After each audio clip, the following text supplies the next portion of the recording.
fan on 9. Gotta turn my other blow fan on. Circulate this fucking air. The only thing I don't like about my room, it's hard to circulate air in here. Because the back part of my room's cooler. Because my PlayStation's. Let's go ahead and see if I can circulate this air. There we go.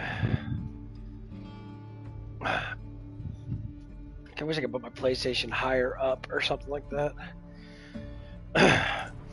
Okay.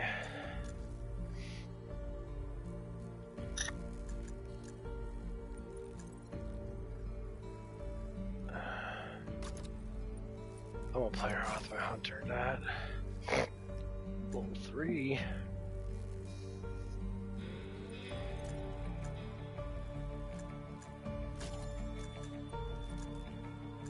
I think all this stuff's good.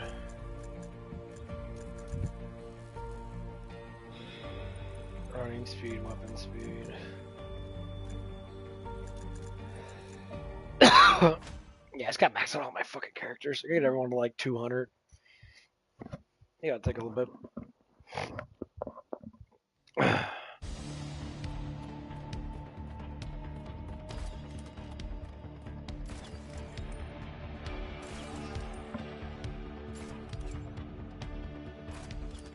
Oh, damage is pretty high.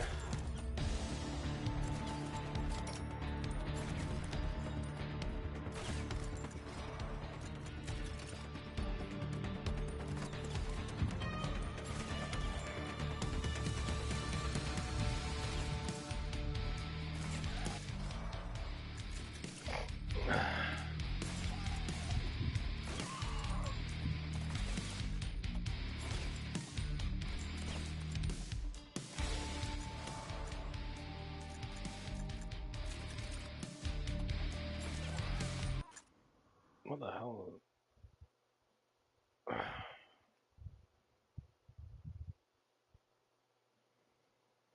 Yeah, I kind of want to get back into Path of Exiles again. I was debating about getting back into that.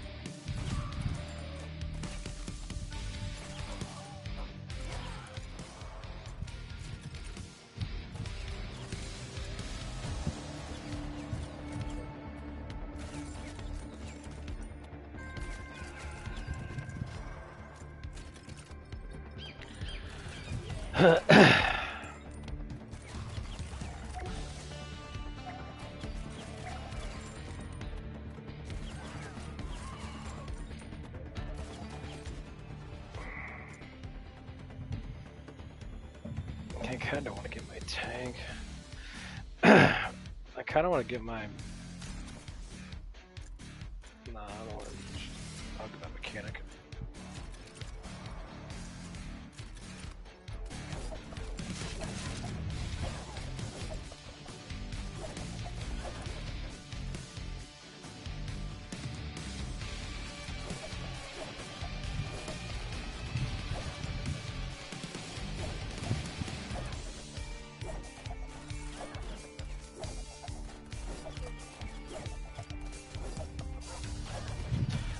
Sometimes you can wait for the next SOS and just grab it all at once, because then they all level up the same. Yeah, the faster you get all your guys, the better. Because whatever money you gain from when you get everybody, that's what you have for everybody.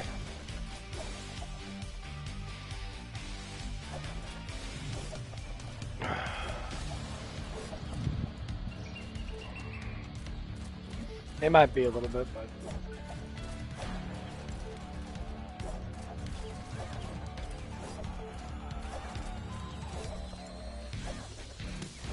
I don't know who I might grab. I guess I might grab the pyro. I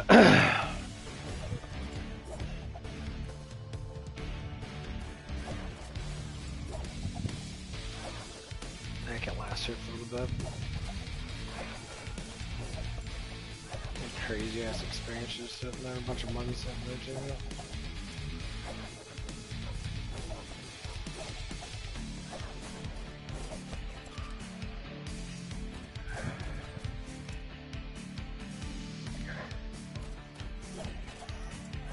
I think they're gonna upgrade this game to balance it out a little bit, because there's some characters that kind of suck ass.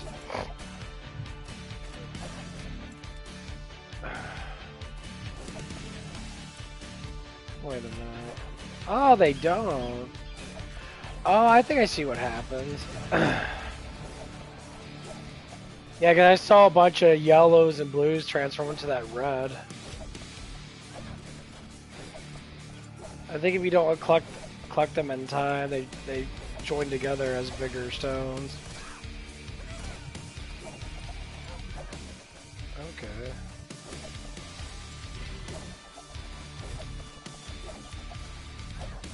Yeah, I should be getting that SOS pretty soon. They're just... Perfect.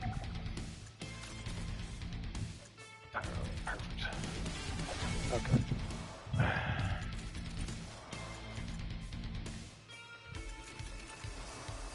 Everyone's beginning up.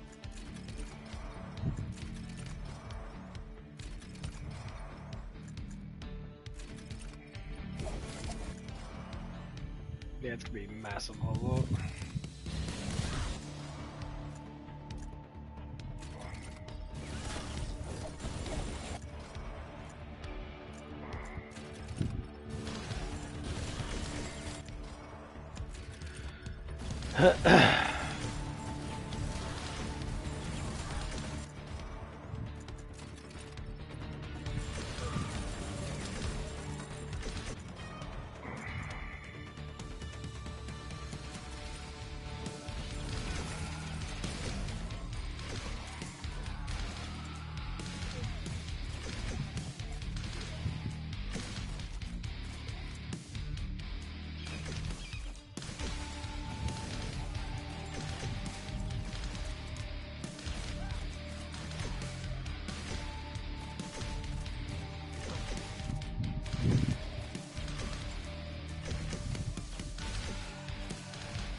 But anyway, like yesterday, man, I went to a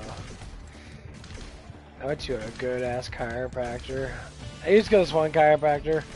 I don't think he really does anything good, cause like when he was doing my stuff and that, he didn't even know.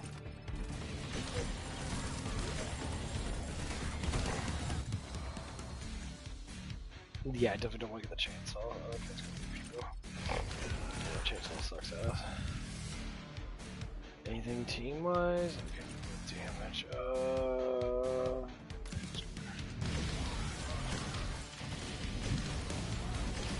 Got 2 chests I can get. That's kind of hard. Gonna grab this chest.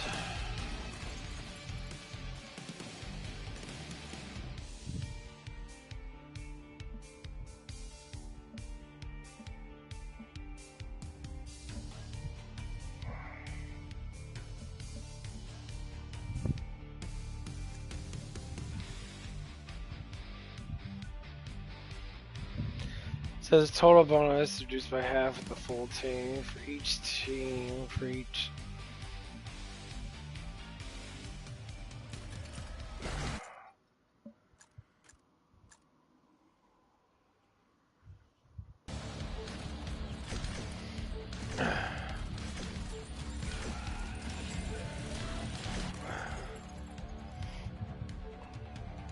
Yeah, okay, go.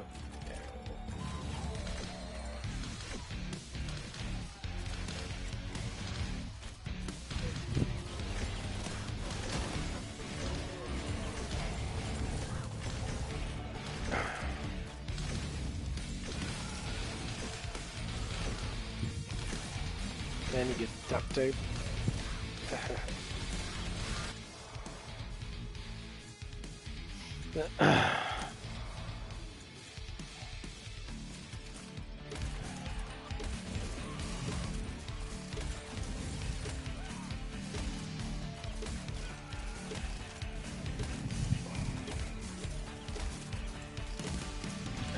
Big ass area up.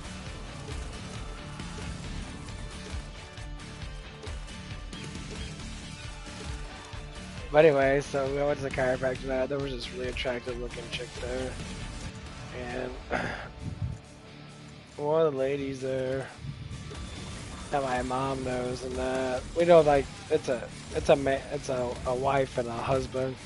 They all hang out together in that. He's very Republican based, conservative based in that. God believes in all that stuff in that. He's calling people libtards and shit. And I say, yeah, there's just a lot of people. It's not because of the. I always see it like this. It's not because they're liberals. It's because of the mindset that they believe to be true. So they believe in watching the news 24/7 and doing this, doing that. And we conservative people do the same thing. Like, you both are literally the same exact people, just with different point of views. And more or less, one side is a lot better biblical point of views. The other side is more truthful to Satan's negative point of views. It's kind of like the best way to really state it. I don't know how many people want to get mad about it. It's like, well, it's the truth though.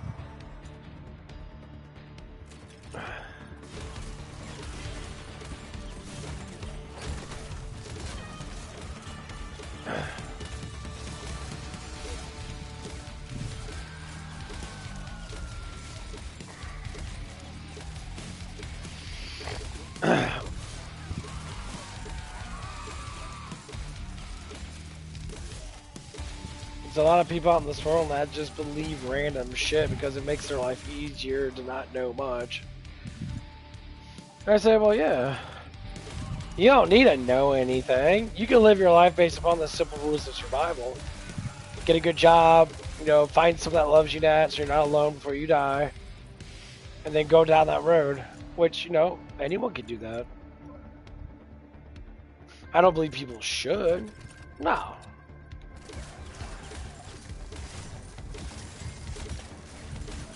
Without God interfering in our lives, we would probably know the bare minimum of life itself.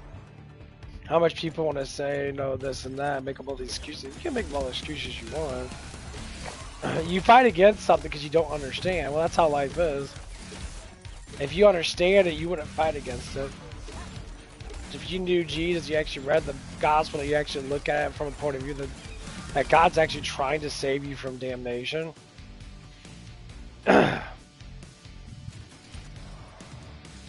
Some people probably wouldn't look from that perspective.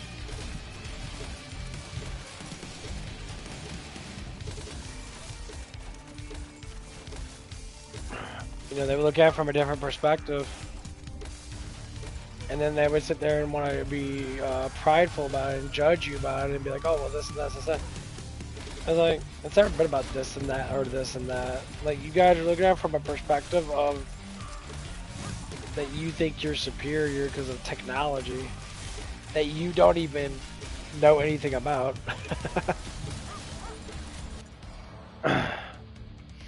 It's like, how many people actually know technology? How many people actually know how, like, stuff works in our world?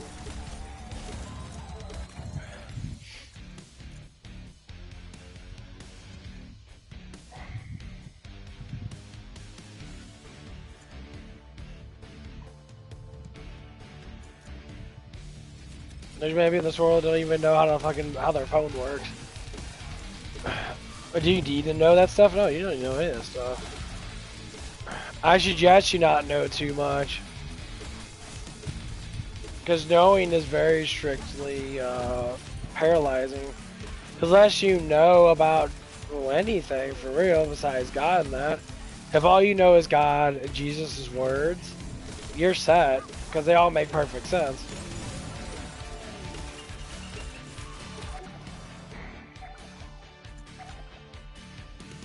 They all want to keep you out of hell.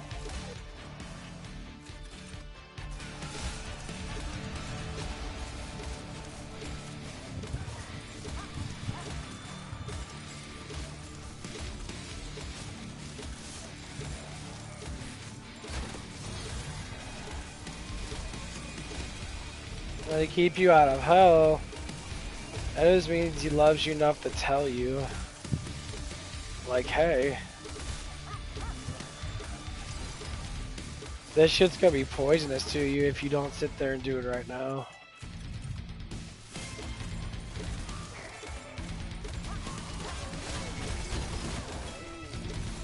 And that's how I honestly think of it. So anyway, so to continue my story, we were inside the chiropractor office and that. It was really nice. We were sitting there, we were talking and that. I brought up, you know, what's going on in our reality today. And so a lot of people don't understand that they're being seduced by Satan, and they don't get it why it's happening. Well, when you read in Romans and that, or even in Isaiah, they talk about, you know, that people they'll give in to the illusion and they'll never know the truth.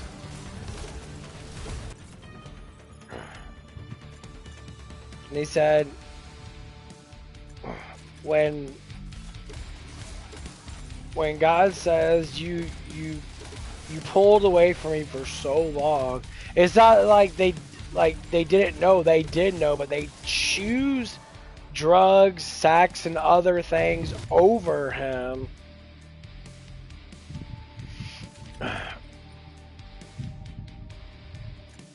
And this is what effectively basically said, well, then I'll give in to your will because you want your will to be done, not mine.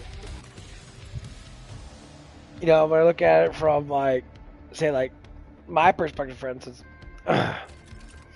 I fought against temptations of sexual morality and that, the banging women, all that stuff and that. I have my own personal issues that I have to deal with my own lust and that. I can't say it's a massively, heavily lustful thing because I don't go around doing stupid shit like banging random women just because they think I'm attractive or whatever the fuck it might be. But when you look at a lot of people do those type of things and they have no idea what it even means. And you look at it, it's like, well, yeah, it just means that, you know, that you just don't know. And not knowing something is clearly a mistake. Because I ask a lot of people, say, hey, it's like, every time I ask people, have you read the Bible before? Almost everybody says, oh, I read the whole entire Bible. I'm like, no, you haven't. To be able to read the whole entire Bible would take you an enormous amount of time. And to be able to understand it in full would take even a longer time. There's people that have been researching the Bible, biblical words, their whole entire life. And they still don't really grasp 100% of it.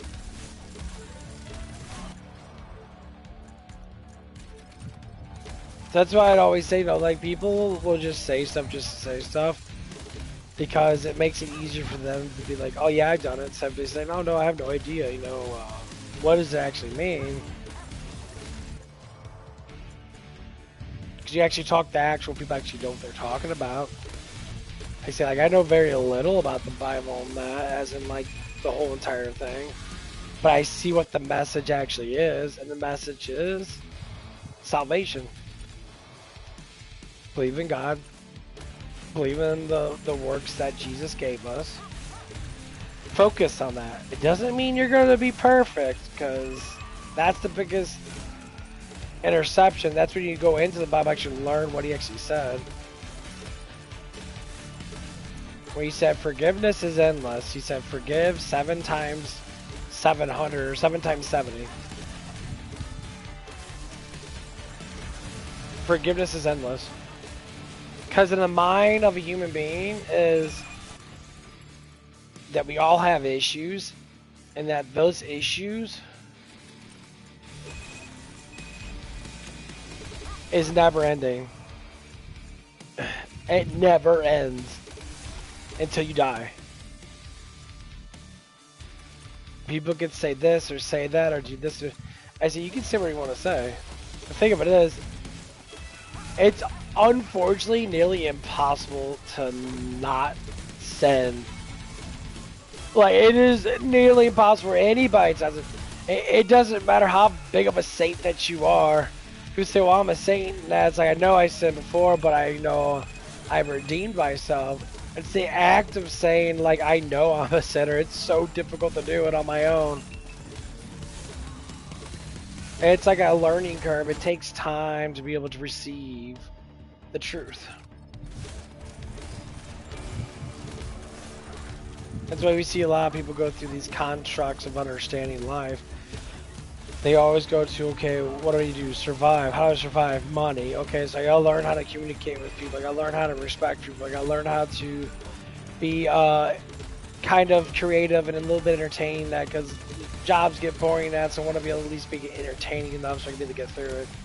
So active conversations come up. You learn certain things. You do certain things. You're like, okay. And then you get in touch with people that are just like negative. So like for me, for instance, I work with people. I always bring up the people that I work with. Not the sense of dislike. It's more or less a sense of understanding who I have to deal with on a daily basis. I tell many people I can't be my Jesus loving self in front of people, and I like talk about Christ, I talk about the word that.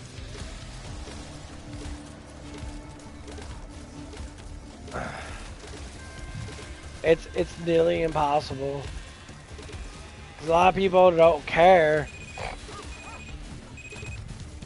They care about partying and going to concerts, getting drunk or getting high, and it's like that's all they ever really care about.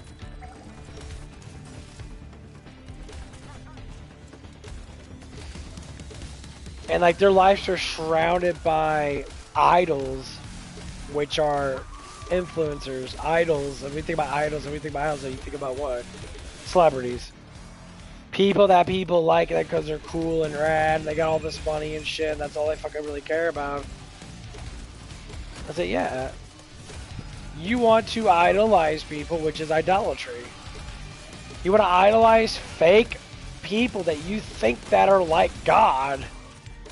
It's not, you know, they're not like God, but they're like, oh, they're so rich, they got all this stuff in that. So you idolize them and believing that there's something about them that makes them godlike. But when you want, if you ever actually knew who they actually were, and you lived with them, you base upon, they're just like normal human beings.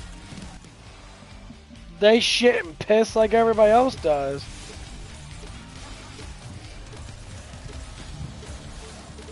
Most of these people you don't know. If you see them at a concert or if you see them at a restaurant or something like that, they'll put on an act because it makes it easier.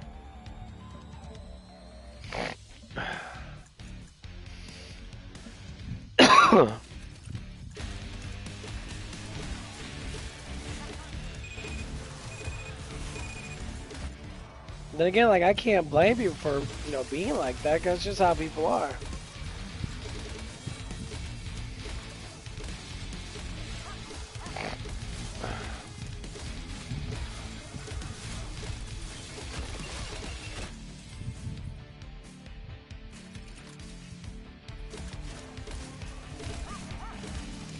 And so when you start to get into the Word of God, you start to see how people actually are. And I can say it's kind of interesting to see how Jesus was explaining in the Bible that people are going to be like this.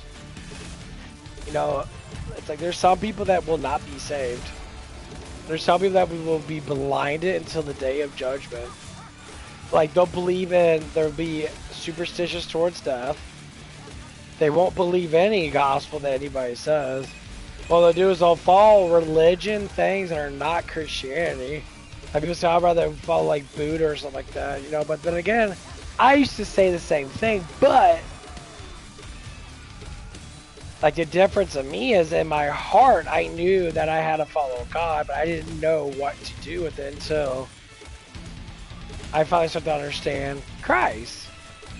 Once I understood Christ, because I asked him specifically questions in that, and the answers were in his Bible. They were in the word that he admitted to us. So I start listening, even when I start reading some of it in that, or I start listening to it most likely, because reading's a kind of pain in the ass for me. So I listened to a lot of different people in that, and guess what? I start to understand it. I said, oh God, this is the actual truth.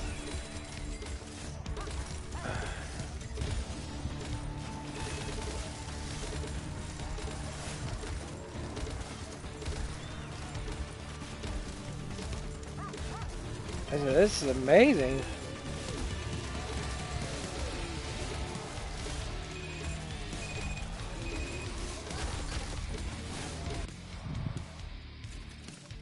And then once I start realizing the actual truth, I start to really fall in line to seek it even more through the people that I work with and the people that I see in that.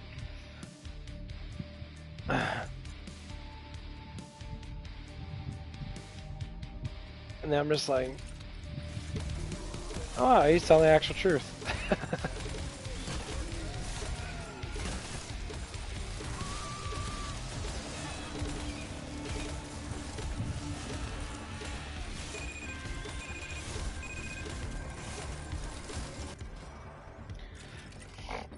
I'm like, that's amazing. And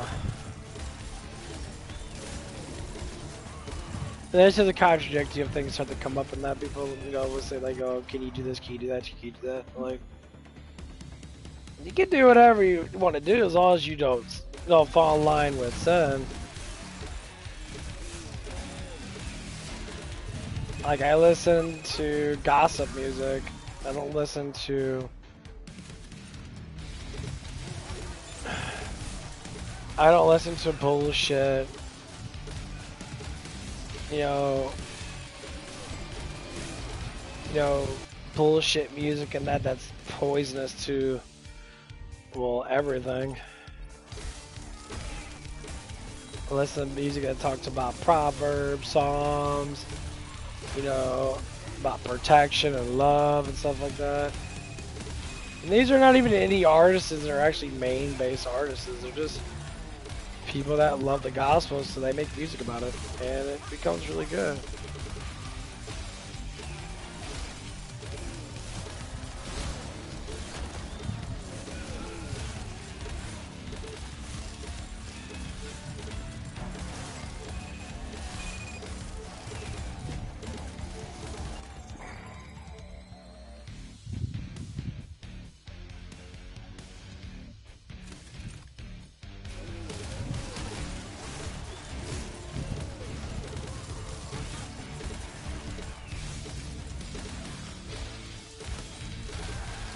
Yeah, let's finish up to see how it actually is. Oh, 20 minutes up. Bye-bye. Nice. Success.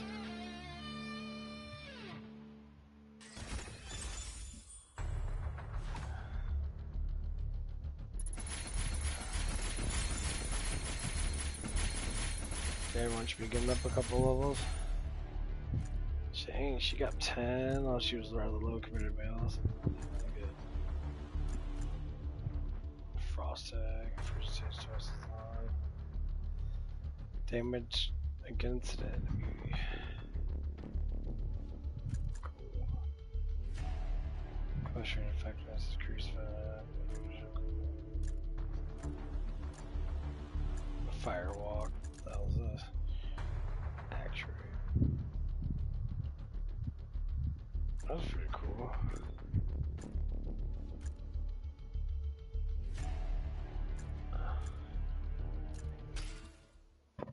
Got some new stuff.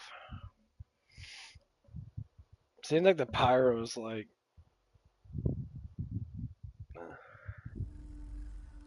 Let's go see what I got here. Actuate. It says throw one flaming hatchet after another, which will return after a while, slashing and burning zombies and further. Pretty cool. What's firewalk do?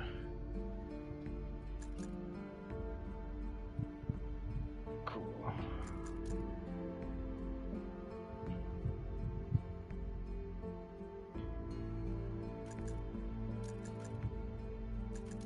Okay, machine. What's this one do?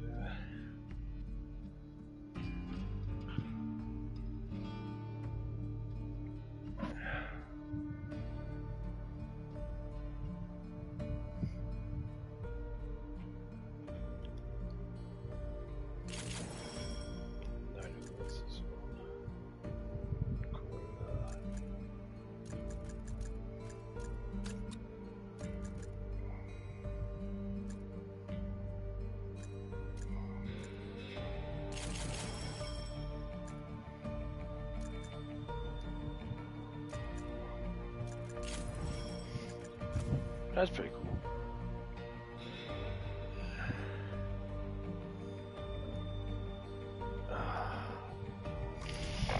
I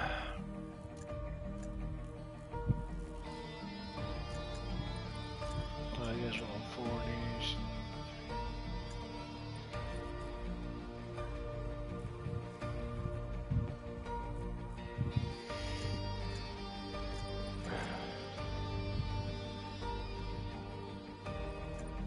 My tank's got almost everything maxed out.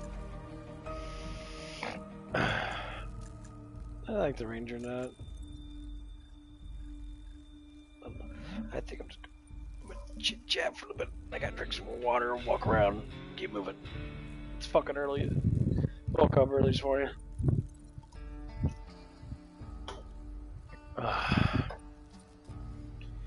I got so long before I have to go to work. I woke up at like 1 or 2 in the morning. I slept so much. Thing is, yesterday, I woke up at 10 or 11, close to almost 11 at night. I stayed up all the way to like I think it was close to 3, maybe 4 o'clock. And like, I'm sitting there, I'm just like, man, I stayed up for a really long time in that because I took a nap though. I wasn't really fully asleep.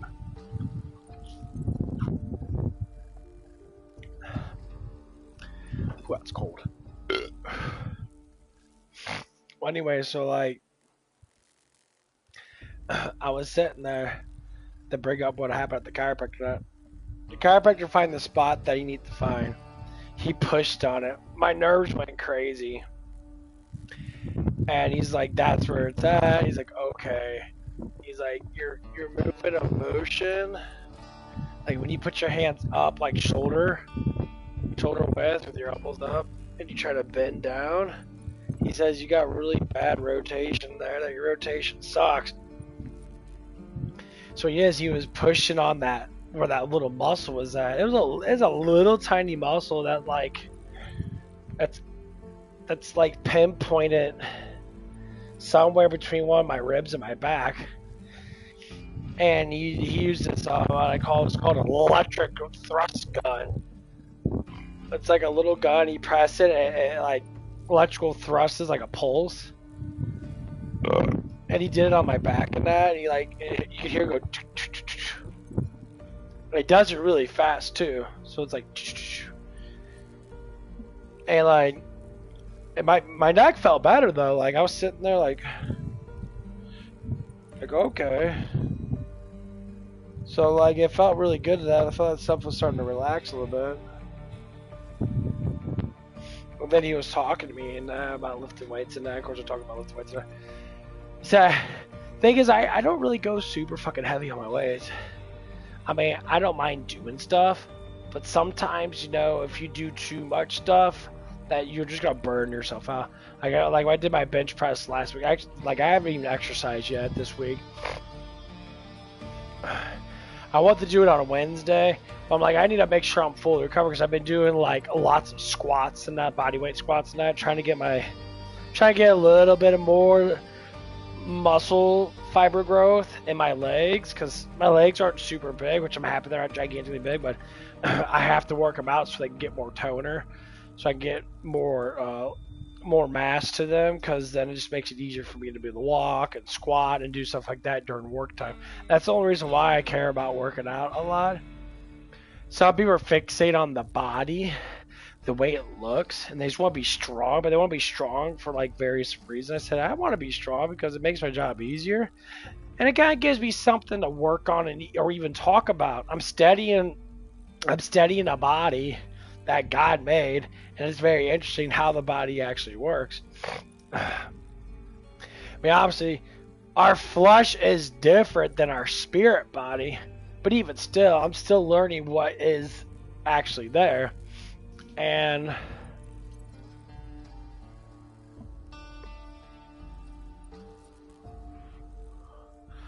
like today, and I need to go out. I gotta buy a bunch of supplements and shit. I haven't bought any supplements in a while. It's been a little bit. I'm getting paid this coming up next week, which is nice. So it doesn't matter what I buy this week, my money's gonna be replaced or whatever it is with that. This paycheck should be a little bit bigger. Actually, I'm sure that I should know what my paycheck's gonna be. Yeah, they give me like a thing on that, which I don't know if they did or not. It's still really fucking early today, so okay. What's going on? Huh?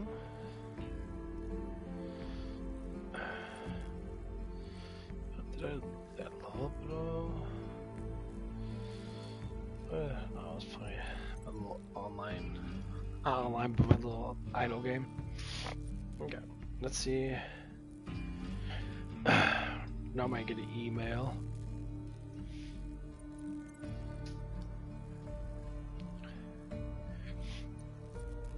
Okay. So my wellness thing is being shipped. This says expected. Let me say expected by Thursday, which is today. Oh, the 3rd. Okay. So they just pulled out my account. It only takes like, I think it takes like 2 days for it to pen before it pulls it out of the way. Okay. So it won't be till like Saturday when it actually pulls out. Okay.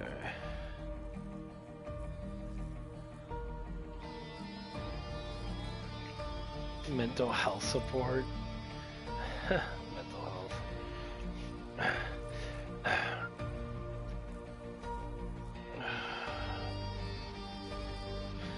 I love when people talk about mental health, and that I go down and I say, Jesus heals all your mental health issues, because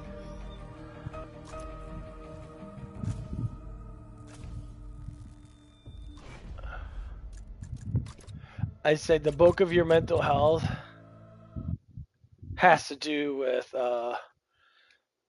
it's a spiritual thing. And people don't understand, like, well, what is mental health? And I say, well, mental health is you not understanding what is real in your mind and what is not real. So when I go down my path of understanding mental health, I say the first thing you have to know is what is lies, what is not lies, what is truth, what is bullshit. And the bulk of the matter is that a lot of people officially they psychologically don't understand why. It's like, you know, what's going on. When you don't know something, your brain goes into a way of being slightly stressed until it figures it out. So, just to say, so something happens with you, just to say, and you're struggling with it, your brain goes into that way of trying to figure it out. Okay, so it's just like it's a pretty simple concept. Stuff that you don't know, you either research and try to figure it out, or you'll ask someone, or you'll just pond with the knowledge you already have. Well, the thing is, with the knowledge you already have, it's just gonna sometimes never figure out what the actual truth is about what you're trying to figure out, which is whatever it is that's bothering you. Like, for instance, I used to have a lot of trouble with talking with women. Now I don't. I said, and the reason why is because I understand where I'm at with women. I understand that I'm, whatever that is that women like about me, they're going to be drawn to me based upon those certain things. And other things, they won't be drawn to me. Some women won't be drawn to me. I have to accept that. That's the biggest fine line. Okay, what is real, what's not real? I'm never going to say all women are attracted to me. I said a lot of women are. But how they're attracted to me is always different. And so that's what you have to look at. It's the same thing with what's going on in the world. What is the most important thing that people need to worry about in this world? Survive. Okay, that's the initial thing. Survive. Okay, so you want to survive. How do you survive? You learn how to communicate with people. You learn how to establish who you really are and try to find people that are similar to you. Because the more you have of people that are similar to you, the easier it is to survive and rely on things. And then, of course, when it comes down to, non-worldly things like God, heaven. If you want to worry about things, worry about heaven. Worry about how you're going to get there. Fools don't trust God. Righteous people don't test God. Fools don't trust God. They don't understand why things happen. I said, well, it's because you don't try to understand why things happen. And that's what we come down to. You ever ask a question towards someone that's kind of like, they're kind of what you call gossipers. They gossip about stuff and that they talk about other people's lives. They're out trying to understand why they do things. They more or less be like, well, they shouldn't do this because this is what I think. This is what I feel. And when we get in contact with people, that says, so what you feel, what you think is what you know about that person, but you're trying to regulate what you do for yourself, as in who you are, and you're trying to put that on another person to say, be like me. That's pride. You're not trying to give wise counsel to people. You're trying to say, because you don't know a lot and all you know is what you do, but you could be lying to yourself and not tell the full truth, which a lot of people tend to do that are foolish, wicked people.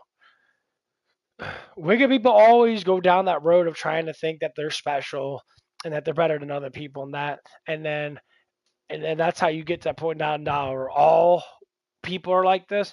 No, I think there's lukewarm people out there that don't really know either side. There's a lot of lukewarm people out there. That's the sad thing about it.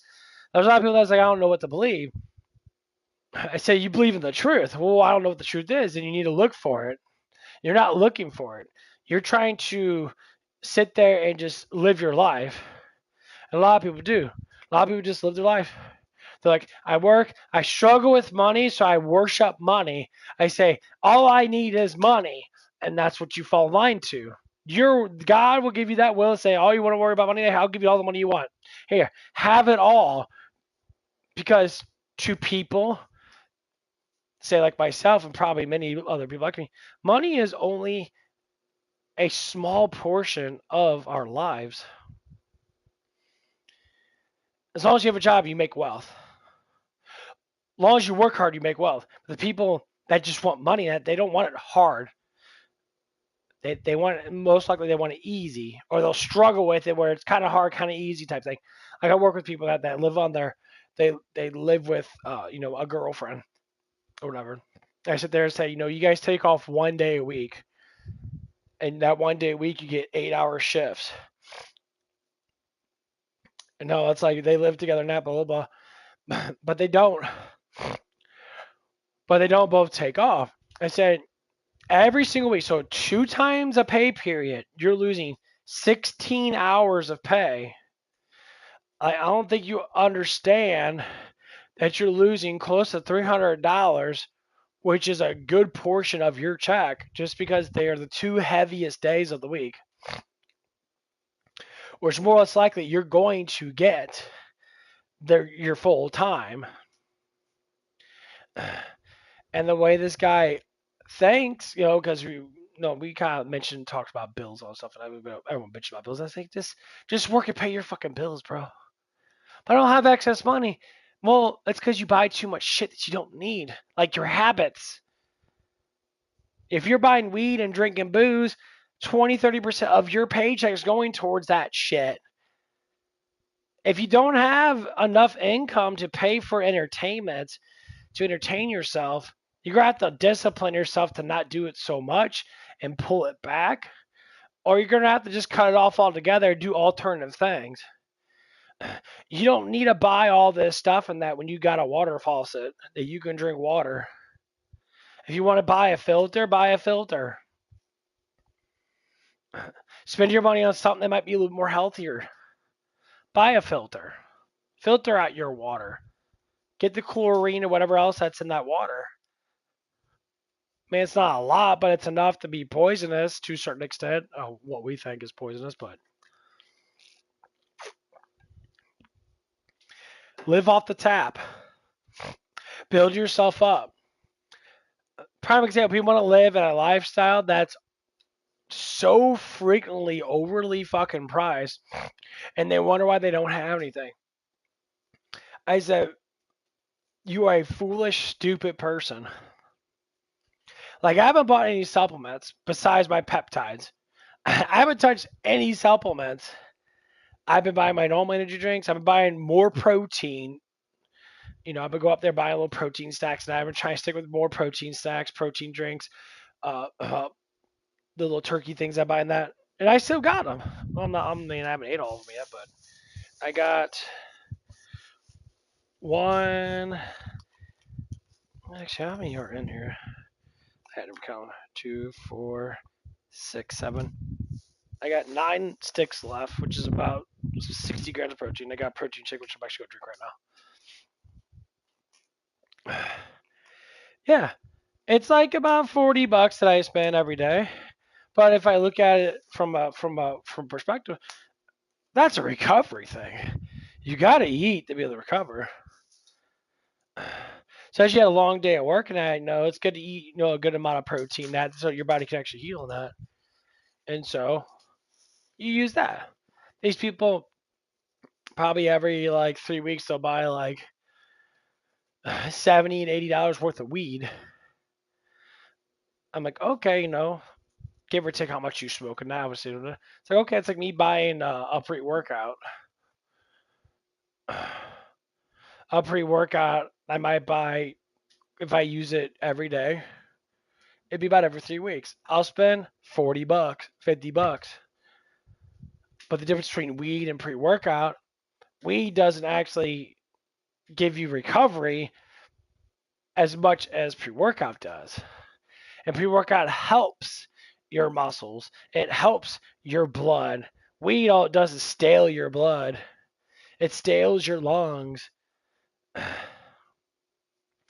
And people immediately, as soon as I tell people about like vaping or smoking anything, they said all that stuff destroys your lungs.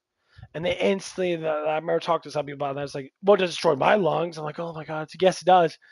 Okay, right there's telling me that you're just unwise and ignorant or foolish because you're not seeing that someone's literally telling you that's done that stuff before and said, I used to vape quite a bit, not nicotine, but I used to vape because I had, evidently I had Jesus in my heart. I had the Holy Spirit. And I never got addicted to any of that stuff. I never cared. I always asked, why do you guys do this stuff? It's disgusting. It stales your throats. You get frog throat and shit. You're all like, you talk like you got someone punched you in your fucking throat. I'm like, I mean, yes, it's relaxing, but it's just entertainment.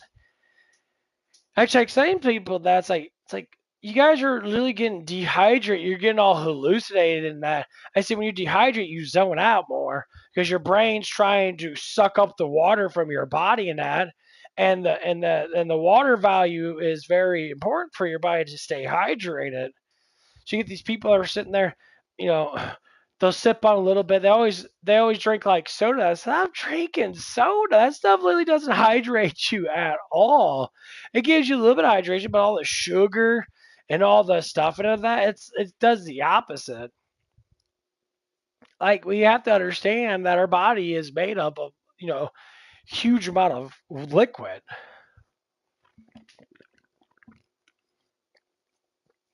And like when I learned that stuff for myself and I tested out. There's some days I would get really dehydrated.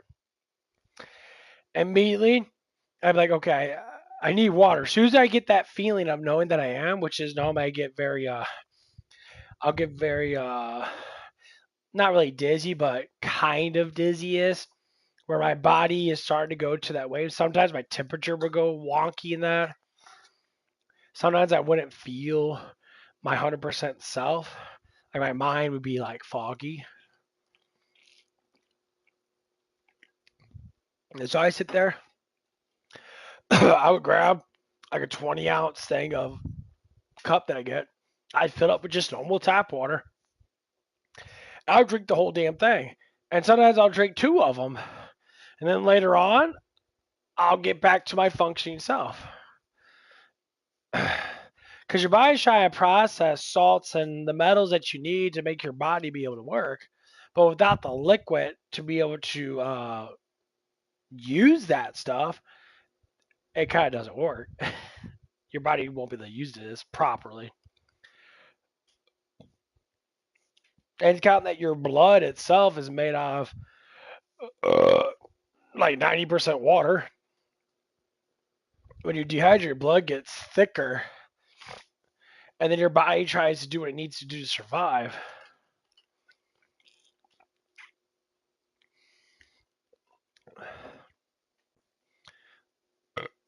Like people always, as people talk about like, oh, like hydration and stuff like that. It's like, oh, it's like you could be too overhydrated. I'm like, well, yeah, you should be. Some people do the whole gallon or 2 gallon of water a day. I said the only reason why people do that stuff in that is because they're sweating overly too much, but they're also needing of salt. So they what some people do is they'll sprinkle a little bit of salt in their water, and then that water act like kind of salty-ish, but obviously not like salt water like the ocean. You drink that stuff, you'll literally just die because that's like hugely salt. Like if you ever strain out salt water, it'd be like 90% salt.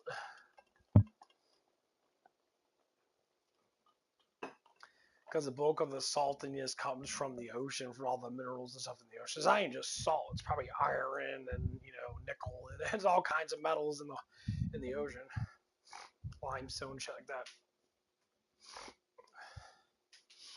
that. But the way we keep going down this road and that with life and that, and I'll go back to the chiropractor thing. What happened to the chiropractor thing? So he was sitting there like working on my body, and I was telling him like, yeah, my neck hurts. That is like my neck and that. He's like, you got a little stiffness in your neck, and he wants me to come back. I believe, I think it's on the 13th or something like that. I can't, quite honestly remember exactly. I think I got the. He's a really attractive woman that works there, and like, I think I might put the card over here somewhere. There it is. Yeah. Okay. Yeah, it says September 16th. Okay. Cool.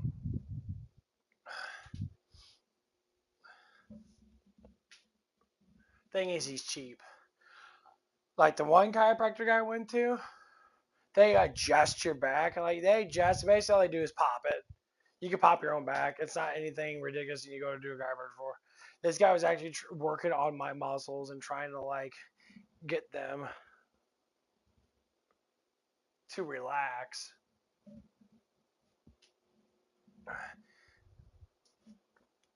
And so he was like, okay, he found out where the point is at. It hurt ridiculously.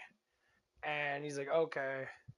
And he's trying to explain, there's like, there's little muscles there that attach, from the back part of my rhomboids to your ribs. And like, it's like a little tiny point. I think I can feel it right here. Yeah, I can feel it right here. It's a little tiny muscle right there that it's really hard to stretch out. I mean, I can lean into that because it's part of it's kind of part of the lab, but it's part of the back of the rhomboid. And I can kind of stretch it out a little bit. And I've always been really scared to do too much work. So, I'm just like, okay, whatever. And as we're going through that, I came back out and that my mom went in. My mom got her back adjusted. She got her hip adjusted and worked on her hip a little bit. And the lady that was sitting there, she was like the hostess kind of thing. She was paying people out. And she was really pretty now. She was very pretty now. She had like really like, I would say she got like really like a small mouth because her teeth they looked really big because her mouth was kind of small. But she looked like she lifted weights because she looked like she had some muscle tone on her and that, Of course, she was wearing like workout pants, I guess, because they all fucking wear that shit. She had, a tight little butt on her and all that stuff and that. She was really pretty and that. And She looked like pretty much like a workout girl. Like, she goes work out that, and there's a lot of millennial women that are like that. That I know. She looks, millennial-ish. But and like,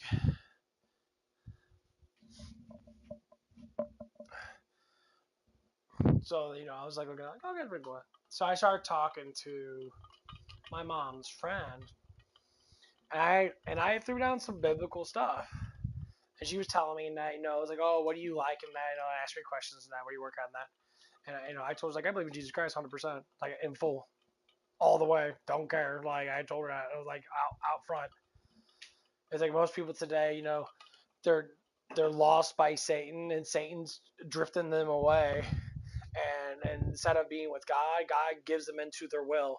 That's why we see when people, because it says in Isaiah that like God will give you into your will if you stop.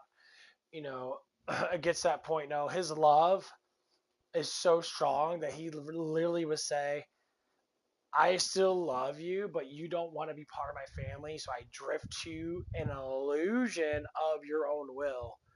So they'll never know grace 100%, grace is still there. Like, and they will never know. Like, they will be in a delusion. Like God puts them in an illusion in their mind that they will never know. They'll be part of political things, be part of all this bullshit and that.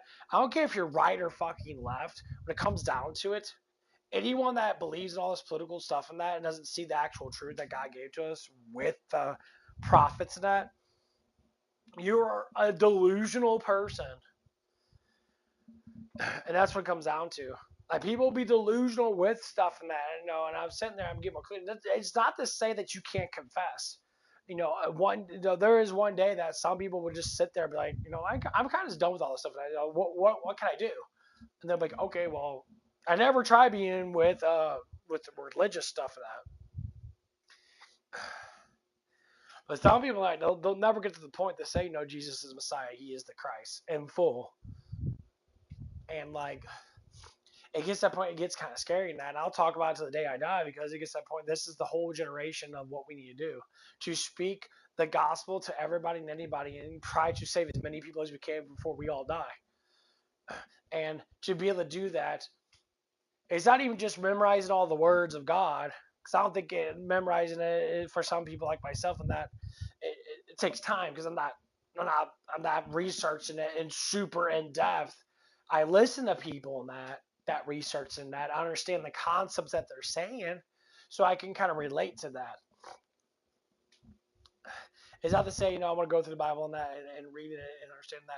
I understand the kind of the principles of what Jesus is actually saying. He's telling us to love. He's telling us to not hate anyone. Love thy enemy. Understand that He is Lord. He is King of Kings. He's Lord of Lords.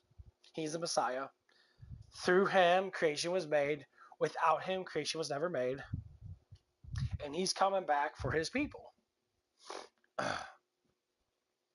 And that we shall pray for everyone's salvation. That doesn't have to be a 30-minute prayer. Most prayers are barely, 10 seconds, maybe 5 seconds long, depending on how long you want to pray for whatever you need to pray for. Like, I pray for people at my work, but obviously they're very short prayers, and I say, I hope they find you in that. I know you're looking for them, because I see like some people, they have it in their heart, and they're young, they're barely in their 20s, and they're getting poked at. Jesus is really poking at them. And what they don't know is they have a servant that's literally working with them. I'm a servant to God. I'm literally working with these people that God's poking at. But like, a lot of people enforce it by saying, oh, read this. I said, instead of enforcing the word on people to read, which is hard for people to do that don't want to, you have to just sit there and speak to them in a specific way to understand what it actually means. A lot of people throw out these pamphlets and stuff. I say, you know what? That's the big thing. Your church can go anywhere. You can preach anywhere you want to. The first thing I like to preach about that, tell people the honest truth. Say, demons are around us. They're watching you. They're waiting for you to make mistakes. They're waiting for you to do stuff to use against you. Angels are around you trying to get you to understand the truth. God's all around you trying to make you understand the truth. He's trying to push it upon you. But see, it's a gentle tug. If you can't hear and feel the gentle tug that God's trying to give to you, sometimes it's very light. Sometimes it can be a simple breeze. And you can see something that will guide your eyes towards a church or towards people that are talking about it. That's what God does. He always does it like that. Throughout the whole Old and New Testament, He guides people by doing these little things and that. And it's not like He comes down and say, "Hey, motherfucker, you better believe in me or you're going to hell." If He did do that, everybody would believe. But they would believe by force, not by free will, which is by love. That's why God does it, and that's what a lot of people don't understand. Well, God just enforced the law. It's like, cause it's not love then. Like when people try to say it like that, it's like, I guess you don't understand who God actually is, and that's why you're in your predicament. So think about it. If you love your child, you give them the will, the wisdom, you give them direction. They take the wisdom that you give them, the directions that you give them, and they build their own life based upon those things. But if your kid goes down the road and does something stupid, like hang out with stupid friends and that, but he knows that it's wrong because he sees your wisdom coming through him, and then you sit there and you're getting upset at your child and yelling at him and say, "I gave this wisdom and I don't know why you don't understand, that people are bad for you." And then your son's going to say it's because it's like, I understand your wisdom and I'm trying to use it because I don't want them to do the things that they do.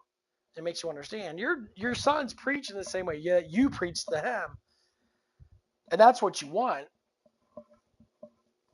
And it's very dangerous. But also to, a son or a daughter or even your wife in that, they understand that you have to go through the dangerous stuff too. So you do a thing together in that. Dangerous doesn't necessarily mean that death. It means that ignorance. You might have struggles of most likely talkative, ignorant people, which is what we normally deal with today. There's not a lot of people walking around, and going, crazy in that. It's like I live around a bunch of Muslims, and a lot of these Muslims they don't even believe in the Quran. They just read it because they were forced to read it. But they're more Christian-like, and they follow certain steps of how like Christians actually are in that, of faith in that. It's just they need to turn it over and just believe in Jesus instead of believing in the fucking Moabdi or whatever bullshit that's in the Quran, and that means complete death and surrender to death, which is stupid. Why do you want to surrender to death? That's ugly. Woo. Man, I'm picking up a lot of energy. I think I might go to the gym today. Might do my back. I haven't done my back yet. And like, we try and live these sort of like ways of trying to push things forward. And I would have to say, it's a beautiful thing when you can gather people up and say, that's amazing, that you can join together and talk about stuff. So I listened to these church people, and that's called it's like Lake Church. I think it's in Dallas, not in Dallas, Texas. It's in Texas somewhere. I think it might be Dallas. And like the guy he's a pastor now. He went into that place and he became a pastor of the place. He started preaching to like thousands of people now. And he preaches a really good, he does really good things, but he does a podcast. He does in-depth explaining of things. And he said that you talk to him, and he's like their group of people is like 3 people in that. They're super happy to be like, oh, I'm happy when people, find Christ. Like, I'm so happy that, and it makes me weep because I'm the same way. If someone ever comes to me, it's like, I confess myself to Christ's feet on the cross, I would be extremely happy. I would say, that's the first step, but now you have to continue on that road of, and the Holy Spirit normally guides you and pushes you, but follow the Holy Spirit. Holy Spirit will guide you into joy, into happiness, into stuff like that. It'll pull you away from all the evil stuff and that, to where you won't watch all that stuff as much anymore. You'll try to gravitate towards like nicer, more joyful stuff. And like sometimes, I was watching anime and that, and it has girls that show their tits off and shit, and despite the fact I'm still dealing with the bullshit of lust and that.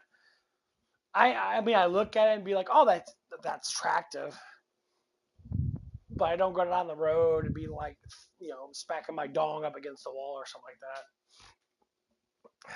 And like, I watched anime and that, and like, even like with the dudes, they they don't show much of that stuff, but the girls that they always gotta show their boobs off and that, and like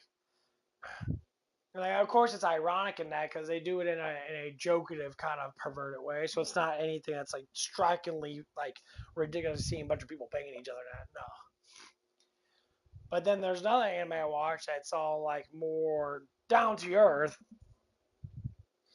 It's like it's based upon like a story that someone read to their child, and that the child grew up, and eventually the child ended up dying and got reincarnated into that story, and then she figures out that she's the main character of that story.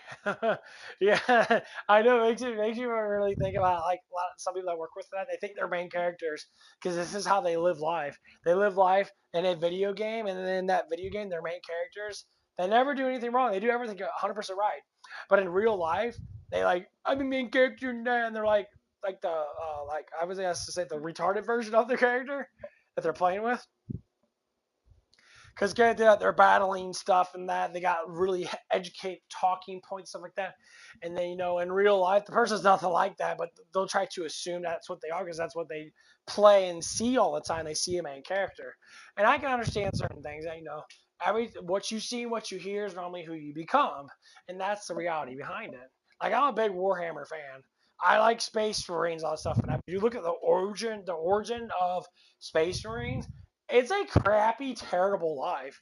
You literally live in armor that you can't take off for like months at a time. You can eat food and stuff like that, and it has a thing that like you could shit and piss in, and it uses your fecal matter and your piss and tries to funnel it back in a certain way to make it for your body again or some bullshit like that.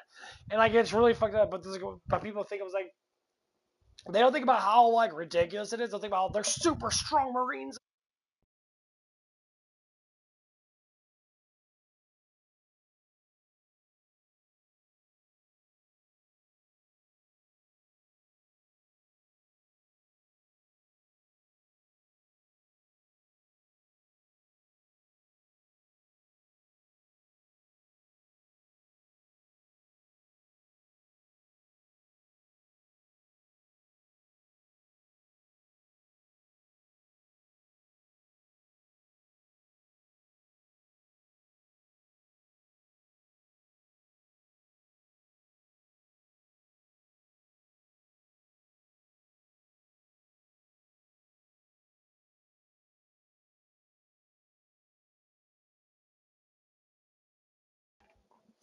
Okay, I'll play this.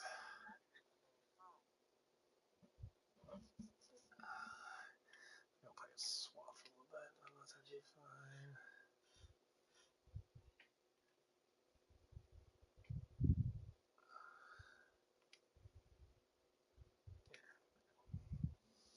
But anyway, so like what I was saying that, and like the person I know, I call her like she has a main, what I call main character syndrome, where she believes that she's a main character, and it gets to that point where it gets kind of annoying that because like she'll sit there and she'll try to believe in very superstitious things. And one of the things that she potentially believes in is that she believes people are looking at her.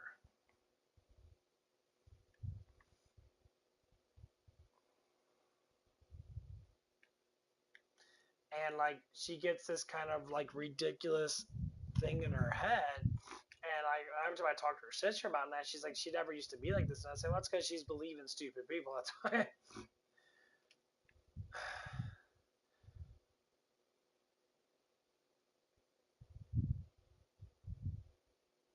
She's believing very like ignorant, stupid people that obviously, they believe in this, crap.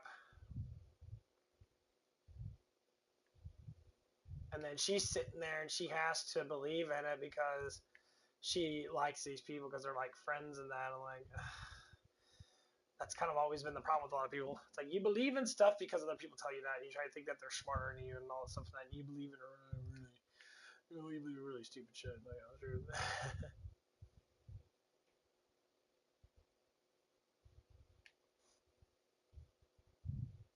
and like, so I'll sit there and try to like communicate with her about some things and that, and I always bring up like, why are you afraid of stuff and that? It's just, well, I'm superstitious and that. Just like, you know what superstitious actually means? It's like, well, I believe you believe in a bunch of fucking gibberish bullshit that's not even true. Like freaking like Wendigos and Bigfoot and stuff like that. None of that stuff's actually real. Demons can manifest themselves in many different ways. And sometimes they'll manifest themselves into something that you're like most terrified of because you know it because you speak it. Like there's some things you should not speak of in a specific way, and sometimes it's hard because you want to communicate that, you want to go down that road of all about this and that. But truth be told, that you shouldn't speak about things that you're afraid of because people will always seem to use that against you. Right? Obviously you can, if you confess it as a sin, you're saying I need help in that. I am scared of things. I'm trying to alleviate myself in that, and that's a good thing. I think a lot of people should go down to that. I say, yeah.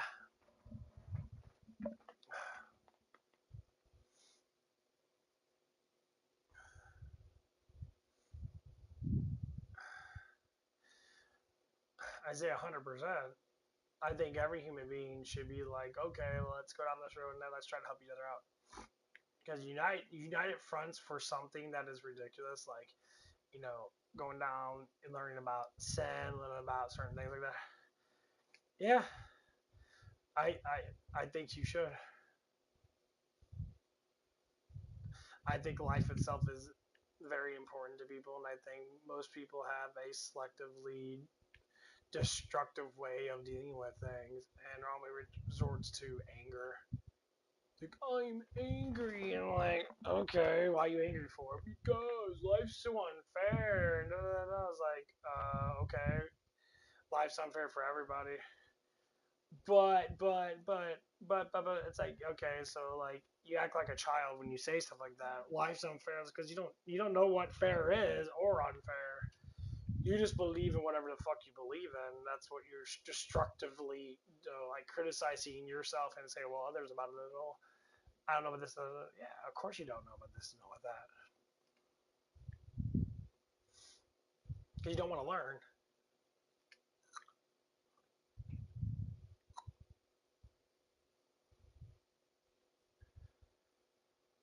It's like if you stop learning after high school, matter of fact, people stop learning after like 7th or 8th grade because they never learned in high school. They stop learning how to be because they're all like, ooh, we got it. They put themselves in their own little delusion of the world.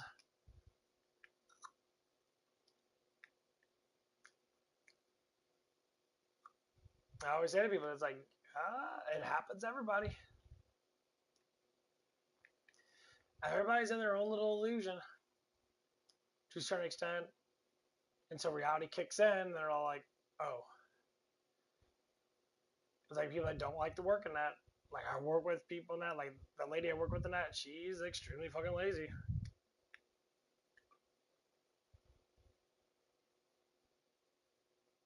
She's extremely lazy.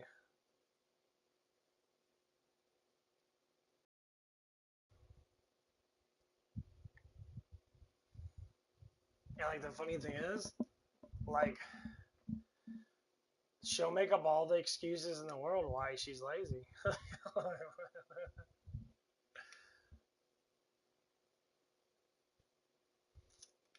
As you make up enormous excuses why you're lazy. Well, it's because this. And like, no, it's like once you start blaming stuff on other things, it's just because you're just fucking lazy. Like, it's like you're just lazy.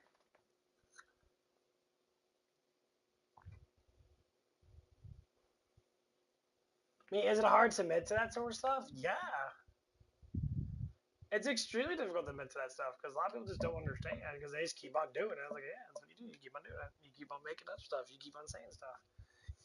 And then you wonder why you're all butthurt. And I was like, yeah, you're all butthurt now because you just keep on destroying your own self. Instead of be like, okay, I'm gonna listen to you now because you seem like you know what you're talking about. Now it's like, it's not about knowing. It's just because it's just the truth. I like the truth.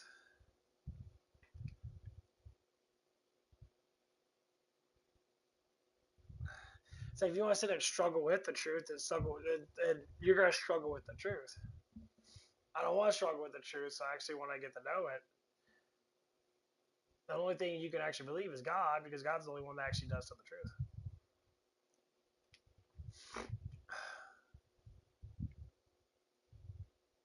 A lot of people don't tell the truth at all.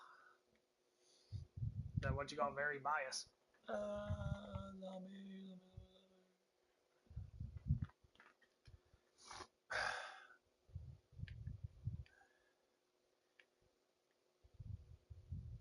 A lot of people walk down these roads of being, destructive, and that's like, oh my god, they're really destructive people. Yeah, people are really destructive.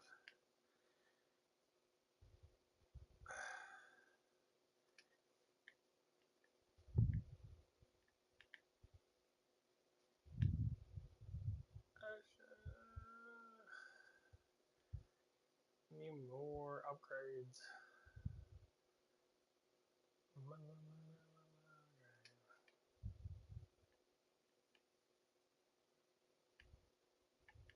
my turret pops up.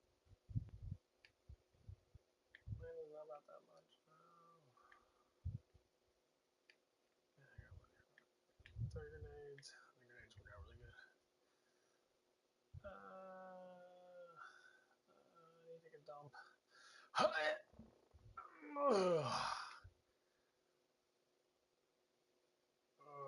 feel so good. What's this one do? Each grenade explodes, has an 80% chance to spawn another grenade. That's pretty cool.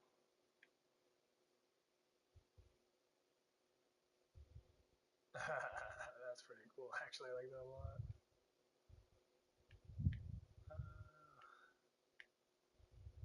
This blows up everything.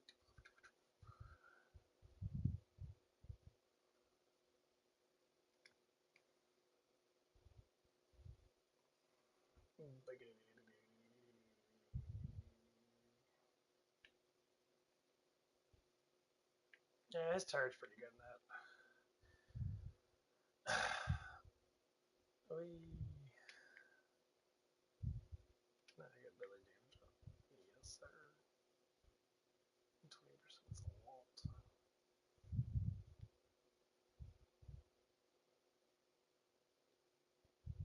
Yeah.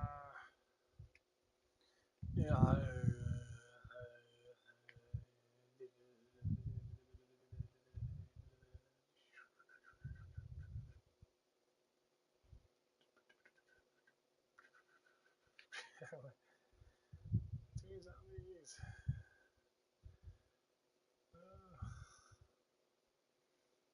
Yeah, the tank guy is a lot better at keeping everybody at bay.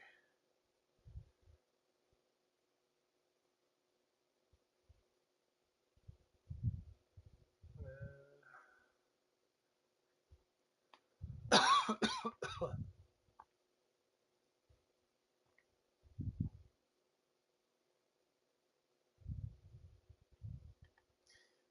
think what we do is I'm going to conclude this round. Yeah, I think I'm gonna get the grenade launcher. I think the grenade launcher actually work out a little better. So I'm gonna get up a couple levels. It's got 4 levels. I got up 1. Ooh. But yeah, when I was talking about that Um, yeah, when you start, when I start going down the road and I try to understand people, that it always blows my mind sometimes how people are, and I'm just like, oh my god, it's like how can you be like this as a human being? Like I get it, but I don't want to get it. uh, Infinite Ricochet, whoever now breaks into multiple shards. Deadly. That's pretty cool. So I can get 100%. What's this one do? Now spawns 3 turrets, which also taunt people for 5 seconds. Now spawn 2 turrets, which fire explosive bullets. That's pretty cool shit, I ain't gonna lie. I like that. I got this chemical gas. Support the okay. Helicopter now also supports the squad by firing at enemies near their location. That might be pretty cool. Let's like go back into the game. Go back into.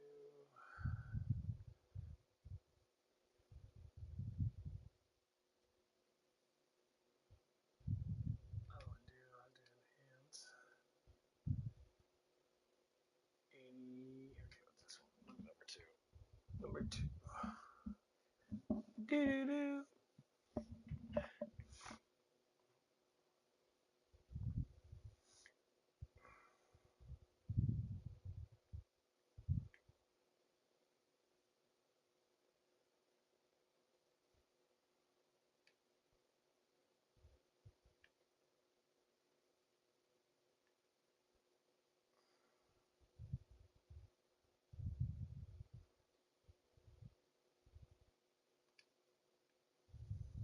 Ratios are at 20%. So at the end, they'll start at 25. At 35%. So it was like 50%. 100% ricochet would be nice because it's just.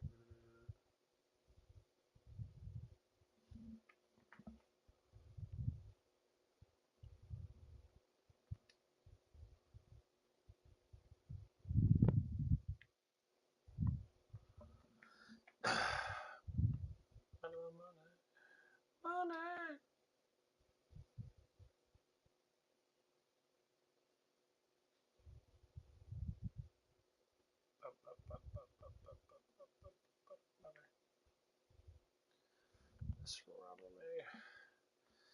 SMG activate.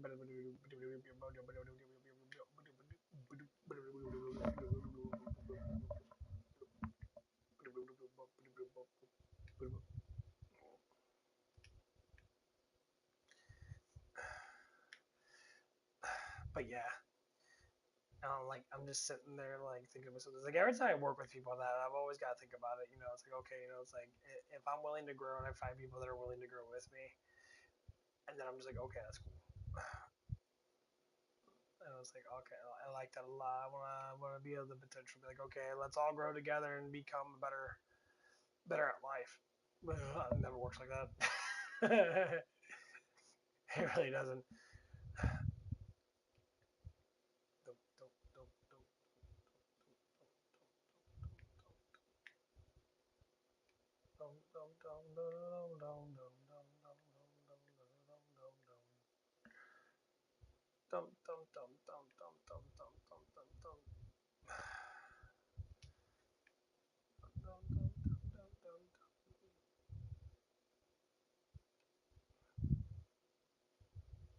Blows up nice. Blows up everywhere.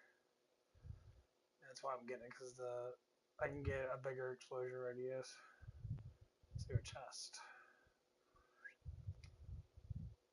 I want to see if I can get it. Probably not. Nope. Get broken glass. This. That'll be walkie-talkie. Final projectile. Before we load is critical. Okay, let's do that one. That's not too bad.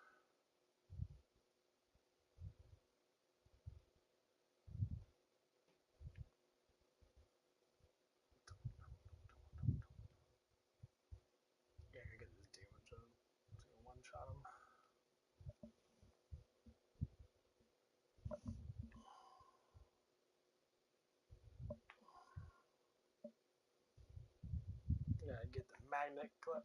Try to get 100% more. Get here. Boop.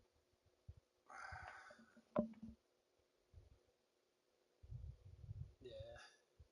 It's gonna work a lot better when I get a whole bunch of fucking zombies on me. I can blow them all up.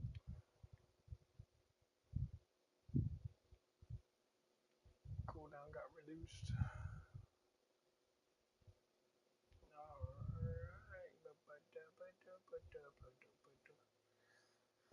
But yeah, but the main character, I call it main character syndrome. It falls in line with how people act when they're being talked to, and the disability or not disability, the discipline of that what people need to have, especially at work and that. Like I always tell people, say you guys have to stop having attitudes towards customers.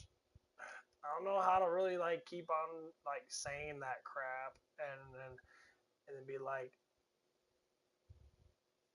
and the fight back is kind of ridiculous sometimes. I know I talked to this young lady that every time anybody talks to her and tries to tell her how to do stuff, despite the fact she does do a lot of things right, but it's just some, like I said before, it's an attitude thing that she has. Every time I talk about anything like that and try to like this is at work and that, outside of work, if you want to sit there and have an attitude and that's up to you. I don't give a fuck about what you do outside of work. But I think that you shouldn't have that big of an attitude anyway, because most likely people hate attitudes. You will be lonely for the rest of your life if you sit there and keep having monstrous fucking attitudes towards people. And like I would swear to that because that's how it was with me. I used to have a massive attitude issue, and like it gets to the point that it's hard to work with.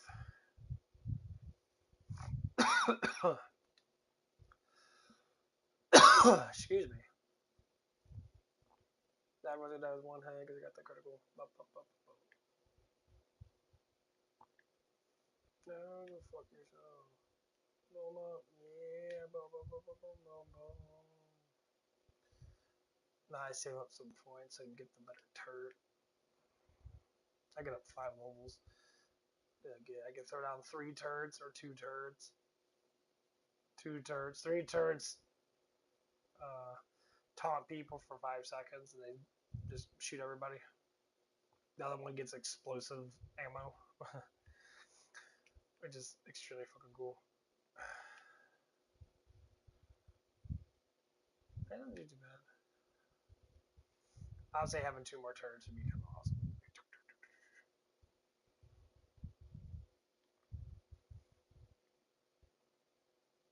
Stand your ground. Stand your ground.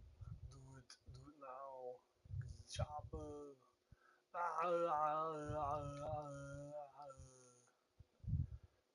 Go away, fat man.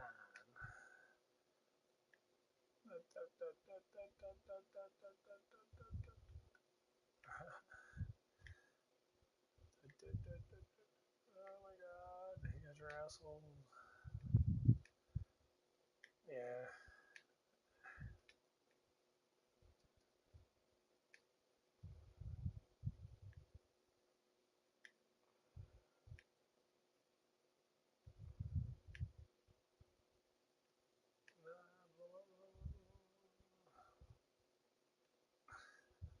She ran his butthole. Take that! Oh my god! Shut him in the asshole. This is what I like about the grenade launcher. Right here, and get all these enemies around you and that, and they all kapooey. Especially the domino effect. That is amazing. So basically what it is, like, I'll throw out my grenades, and the grenades keep blowing up as... It's so nice. He throws them out, they all just blow up. It's funny.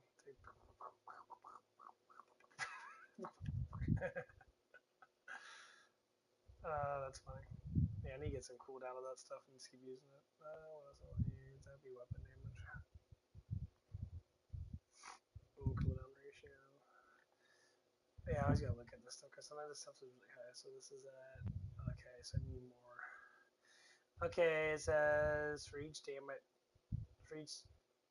type tag with a bonus at 3.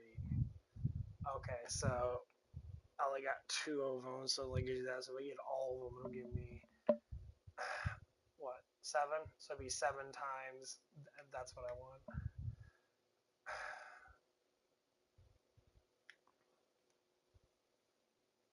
Dun, dun, dun, dun, dun. Dun, dun, dun, dun, dun.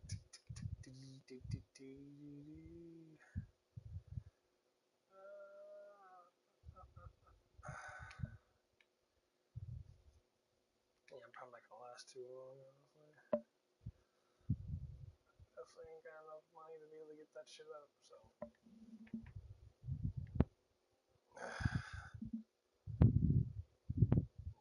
Where the big boys at?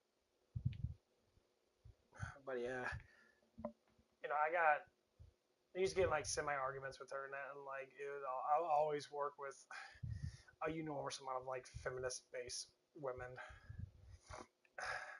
And it kind of gets to that point that like they all defend each other. They're like, "Oh, men are bad. They're terrible people, man. But you have to need a man to survive. But I can do it on my own." You guys literally lie to your faces every single time. They're like, how about you just go and be in harmony with men instead of being fucking like against them 100%? Like, oh my god, Scooby Doo bullshit. It's like, I said, yeah, that's why you got problems because you're a fucking idiot.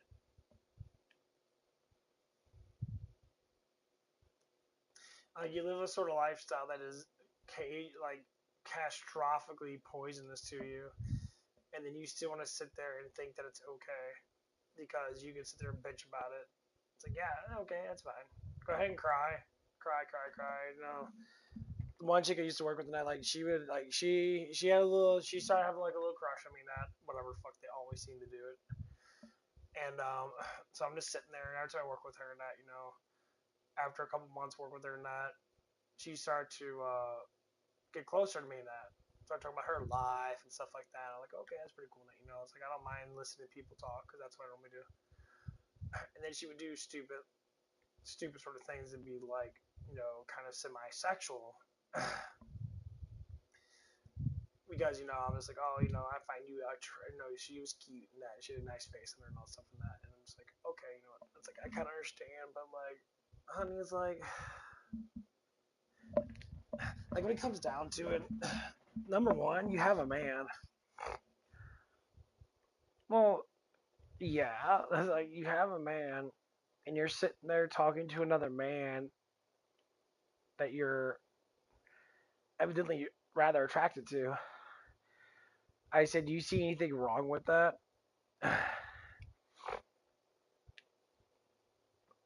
And then when you try to like look at it from whatever perspective that you might be looking for, for say a workplace perspective and that, you're like, that's extremely fucking like poisonous.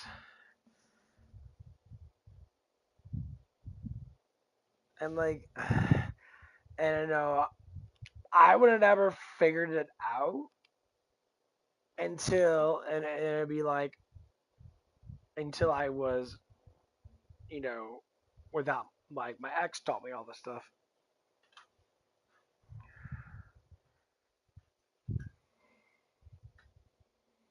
Okay, you're right. Oh, you almost did.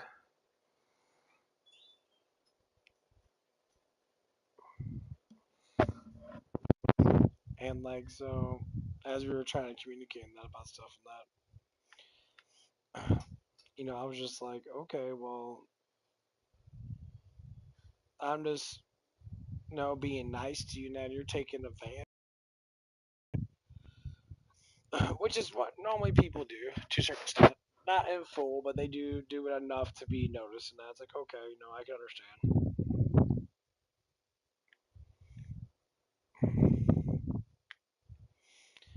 And like, and that's what came down to, and something happened, and the dude that knows that she was working with in that ended up getting fired for doing really stupid stuff. He was getting all emotional like a big baby, and he was just outright just being kind of dumb in what he was saying. And he got fired. And he tried blaming it on everybody else. He pushed something that was really small and made it really fucking big. And I look at him like, dude, it's like you are a massive simp. Like you sit there and try to be all manly-ish and that, but you can't even work a normal job. Like you think being a man is like trying to act like you're intelligent or being actually intelligent? Because being actually having a wise counsel put upon you, which is actual intelligence, you would actually be able to sit there and be able to know what's more important than to sit there and cry about life and be like, I think I'm intelligent. Are you?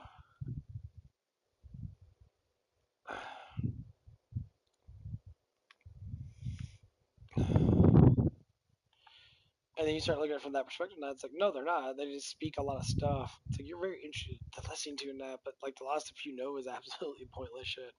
Like the person like knew a lot about like anime and that. Like anime is the most important. Like it's such a degrading thing to know because it doesn't do nothing for you. And you're like, and you're sitting there trying to like know this unimportant shit, and you think it's important because a group of people online might know it, and you're sitting there like with your hand on your forehead saying like, oh my god. It's like this person might be an idiot, you know? It's like could you be like, know stuff that actually matters, like financials or learn how to work better or stuff like that. Hi, puppy. How you doing there, Boogie Bot? Hi. Got my doggy with me. You got a big tongue. Yeah, you got a big puppy tongue.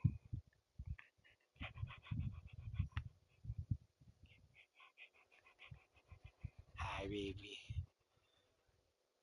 Your little smile always makes me happy.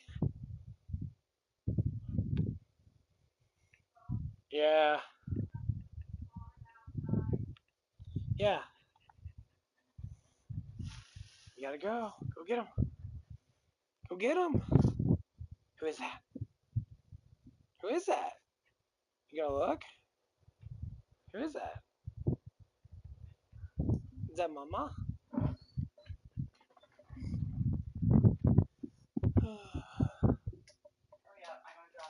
How you gonna drop it? It's heavy. It isn't heavy.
I need to go out and get me some stuff.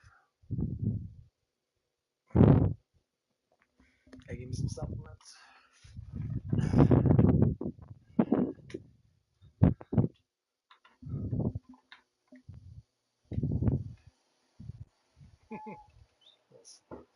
My little wiggle butt puppy. Yeah, gotta give me some supplements and I haven't got any supplements in a while, so I don't know what. I'm gonna be taking some beta alanine. I haven't taken in a while. I'll be like kind of tripping a little bit.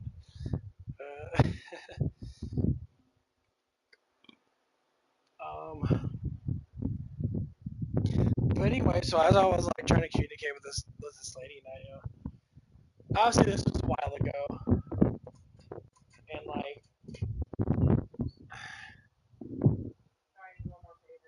what?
Well, go in the room then.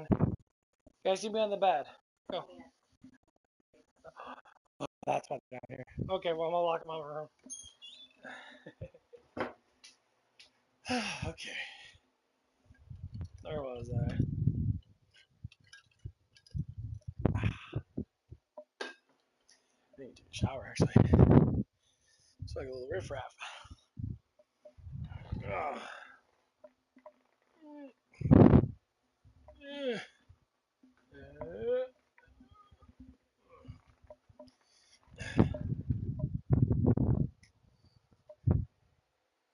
We're well.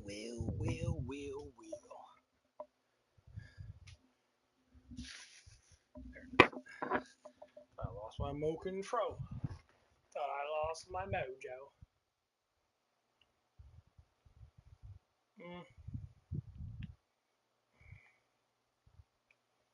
Kid's a really big fan of this guy. He's good in a group, but by himself, he got sucks. Oh wow, actually, you could got a couple. Ooh.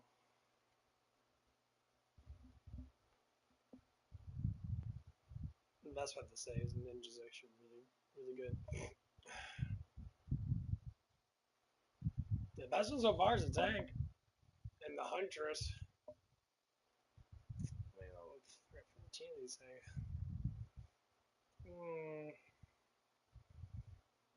Critical. Reload time. Let's get that up then. 20%. That's not too bad. Okay, so what do you got? Wait. Yeah, it's like Huntress is really fucking powerful.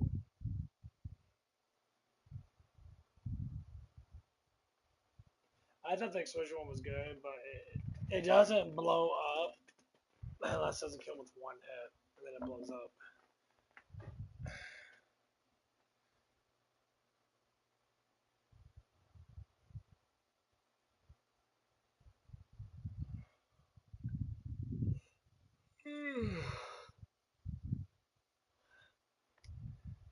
They got the monkey. Nasty grenade filled with decay trap. That's pretty cool.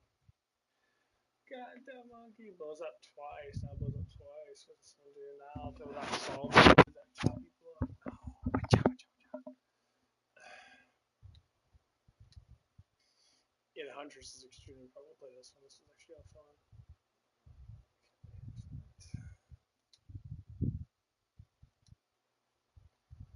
Yeah, I think I throw one. Yeah, yeah, it's just really fun. God, I just got really fucking out of my room. Yeah, that's sounds good.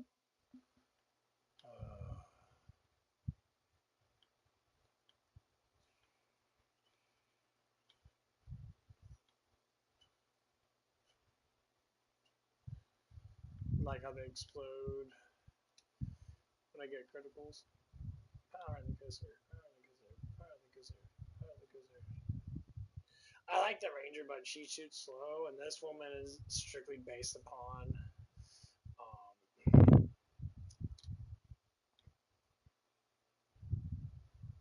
the time thing, which is what I got the Billy time up by 20%. But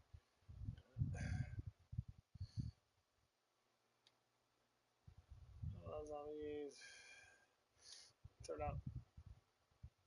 Doing, doing, doing, doing, doing, doing, doing, doing, doing. Oh, that's big. Oh my god. Oh, that's nice. I like that.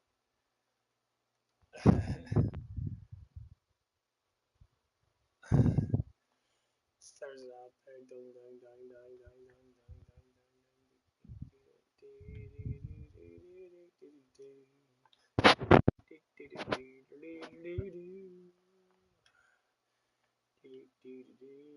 Get the monkey, monkey, monkey, monkey, monkey, monkey. Yeah, I captured a bad spot.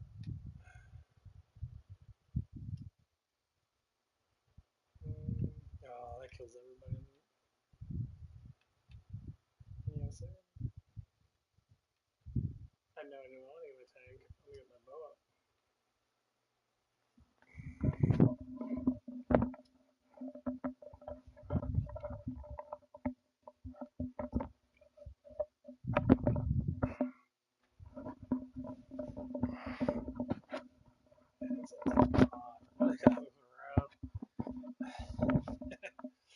I don't know if I can put it this on my bed to be able to hear me. Probably won't be able to hear me too much.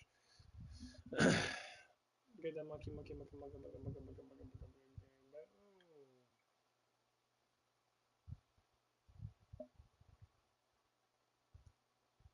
Nice.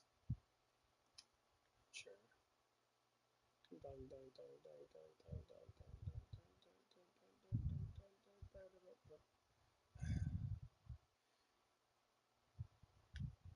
Nice. Okay. Yeah, I'm gonna get some pre-workout in that. I'm probably gonna go to the gym today. I'm feeling really fucking good right now. I don't know if I want to do legs because I'm scared to do.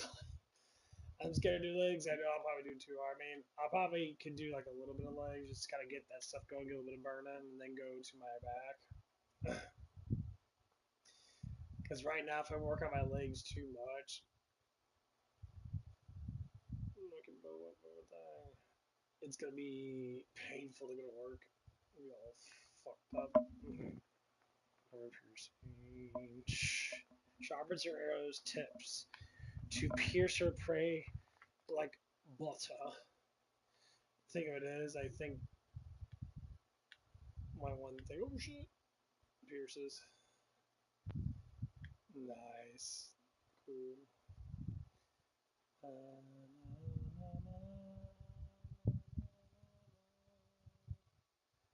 I just may do. What's this function? Sounds are. Gotta get the toilet paper. That's really good. We got chemical.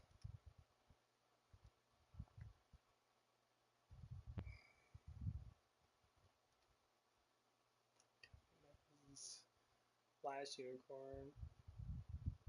Each animal base item gives you 10 of the luck, 5% that 5% damage.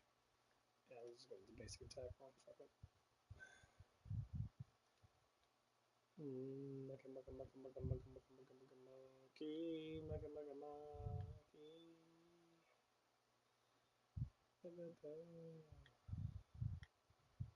Symmetry.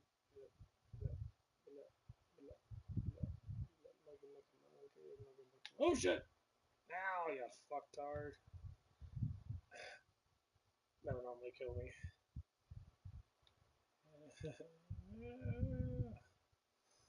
Do the job. Go, go, go.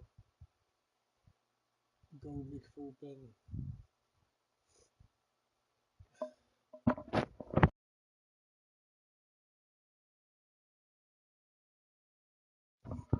Holy Toledo that. Oh man, that sneeze is ridiculous. Of course. No, that follows me.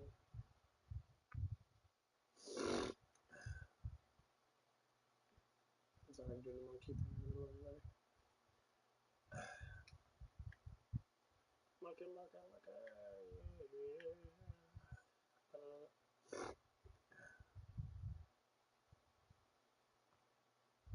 Yeah, this game's really good when you actually got, like, the ninjas got constant skills you can use.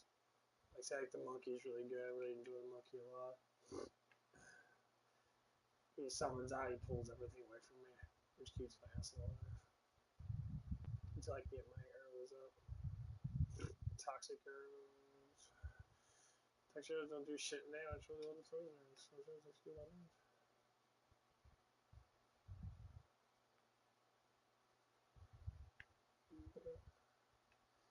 Get a monkey.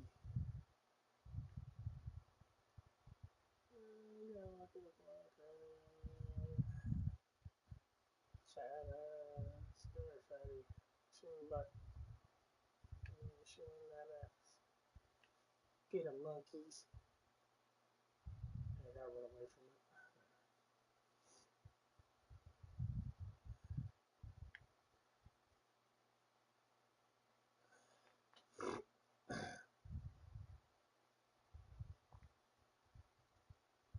Ah!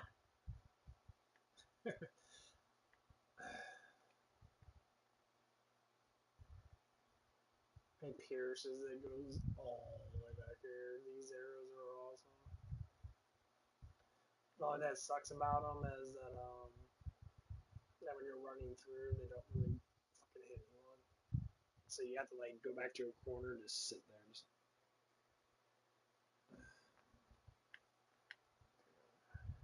Kind of that slingshot kinetics.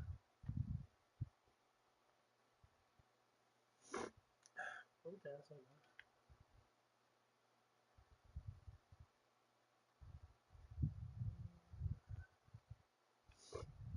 Yes, sir. Oh, wow. Max them out already. Yeah, they destroy elites.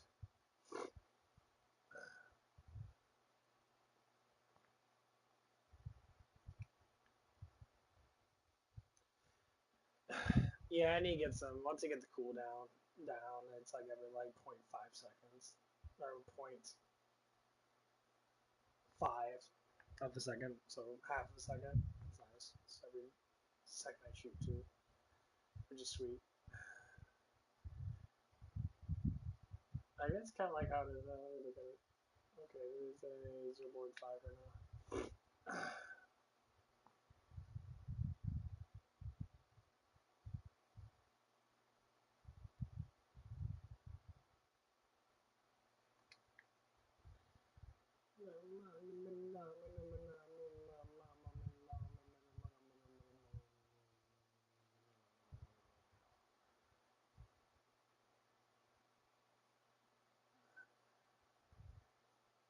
Screw fat ass. Make fatty fat. Fatty fat. People say don't make fun of fat people. I say, well, it's not making fun of them. You're just calling out for what they are. You know, it's good to call out people sometimes.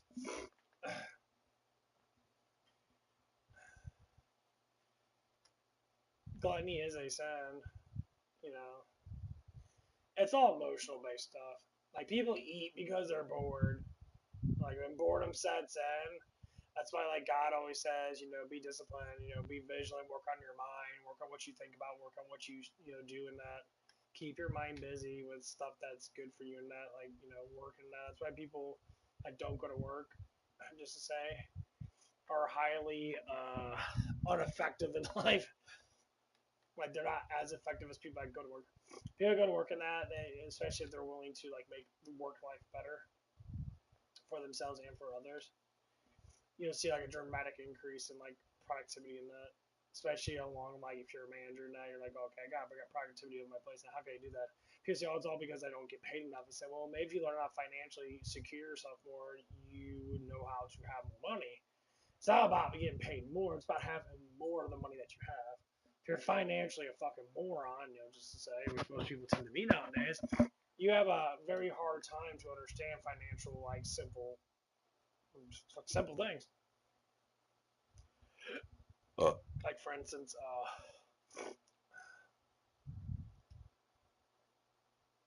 understanding like just fucking life altogether. Actually, what the cooldown go down to?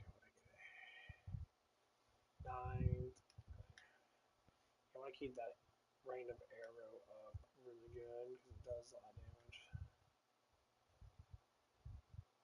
And they're all gonna be a crowd of fucking moving up. See if I sit back here, I'll kill everything. Besides this guy. He's an asshole.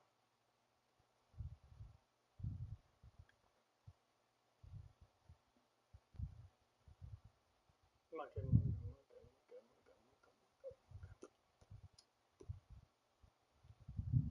But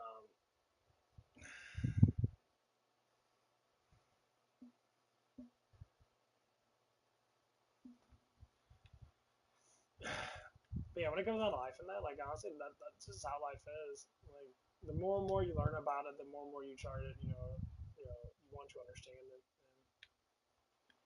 And understanding can be difficult up front, but like people themselves should try to gravitate towards better ways of living. So me now, like I'm financially sound because I don't spend a lot of money. Like I don't might buy supplements all the time. I'll be buying pre-workouts and that like twice a month and that because sometimes I use a lot, but I know that's affecting my health to a certain degree, and so I don't use it as much anymore. I use it, but I don't use it as frequently as I want to, like for the caffeine. So I'm like, okay, well, I'm gonna have to just drink coffee and that, or go grab energy drinks or something like that.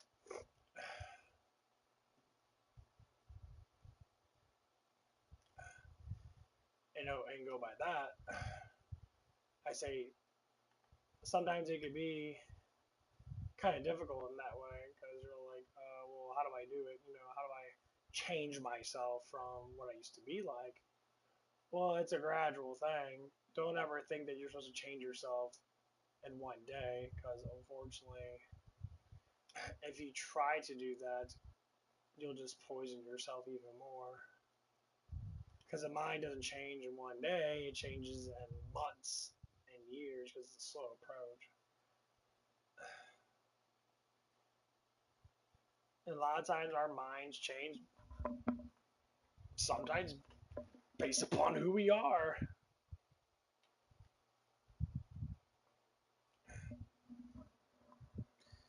Who we are friends with and that.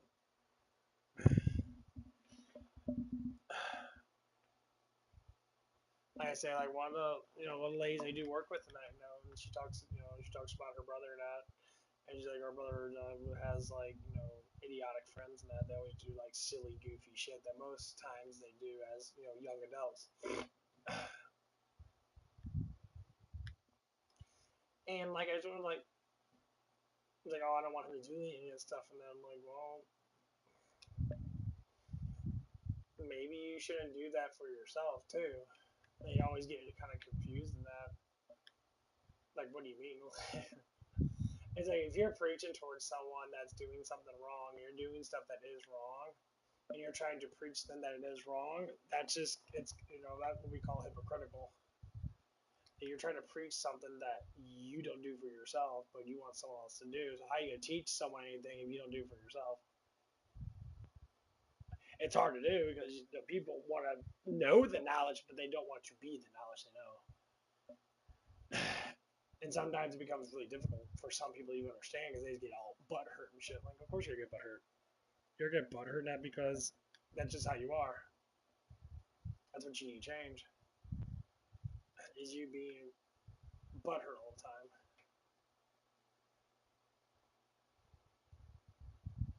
You're constantly going down this road of trying to redeem others. You should redeem yourself. That's what we call, well, a narcissist and a prideful person. Oh, I used to be just like this when I was younger, and I was like, yeah, but you don't practice it anymore. You think as you get older you would understand more, right? No. If you are not a wise person when you were younger, then you're going to be a dumbass when you get older.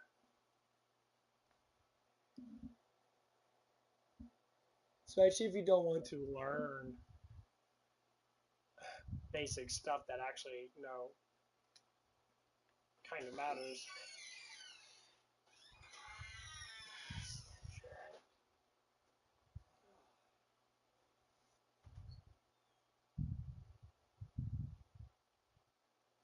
And you can do it, and a lot of people can say what they want to say about certain things, and it's going to communicate.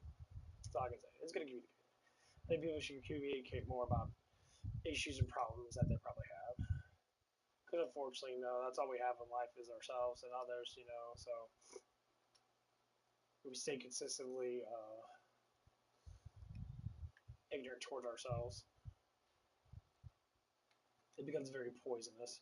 And being poisonous is not redeeming at all. It's the opposite of redeeming. It's like, I guess you say it's basically like betrayal. It's like you mentally betray yourself. And you want to call yourself this amazing person. You're like, amazing person what? What you do that's amazing? It's like, well, I do things. Like, okay, well, what do you actually do? And a lot of times they have no idea. It's like, okay, you start with this. You start with the basic, actual healthy knowledge. Like, do you know how to work? And we say, okay. You're like, do you know how to make money? Okay, I work. I know how to make money. I do know how to secure your financials. Actually knowing what you actually need to spend on, what you don't need to spend on. A lot of people kind of get stuck there. It's like, well, what about this and that? It's like people live with less. I say people worry about having food and clean water, and you're worried about what we call simple entertainment.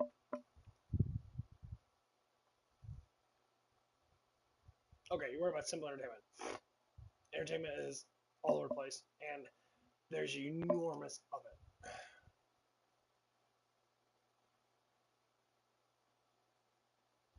This game I'm playing, I can play this game for a long ass time. I'm entertained.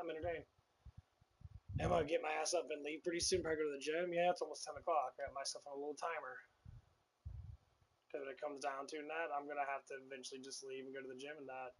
But I want to make sure that I can have enough time in that, because I'm gonna have to go back to sleep because I got work today at like 9 o'clock. So it's 10 now. So it gives me like 9 hours.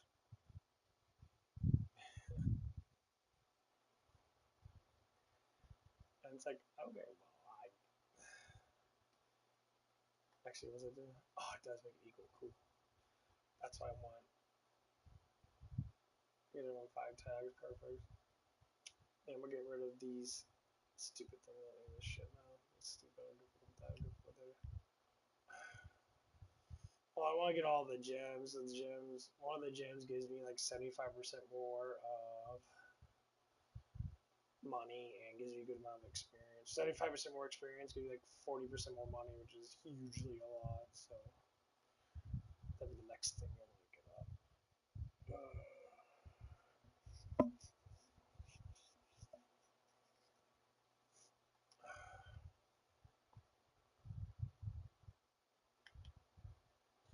But yeah, so like when you talk to about these specific things and I try to figure out certain things and do it, as human beings, we always want to be destructive with our words sometimes. We will be like, oh, I'm better than you, whatever fucking bullshit you want to say.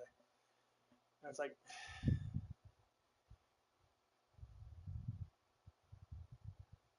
I'm sorry to say, It kind of doesn't work like that. You shouldn't be destructive towards people just because they're dumber than you, but you used to be dumb too.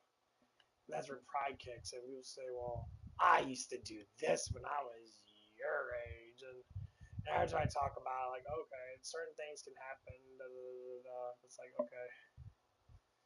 But I do this now at your used to be age. Like, for instance, now, like, me and my dad will have a conversation about stuff and that. He talks about me being skinnier. It's like, I want you to lose weight. I said, well, I mean, I'm not losing weight right now because I'm bulking up. You know, my weight percentage has been it's been the same all the time. I'm like, I'm not running marathons and that, and I'm perfectly healthy, perfectly sound, and I can move a lot of stuff rather quickly. You know, and look at myself now. It's like I don't.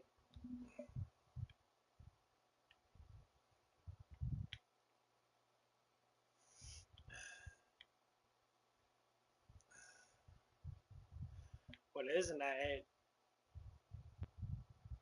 I don't know. Like I personally don't like. I personally don't like give a fuck. You know, a lot of people care about that. And they're like, oh my god, yeah, it's because you care about the way you look so damn much that you forget your personality.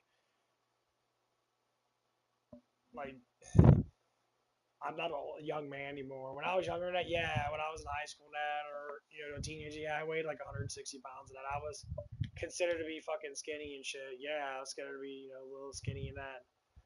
Had my little muscles, I mean that, but like I always say that wasn't anything that was particularly the charm of me.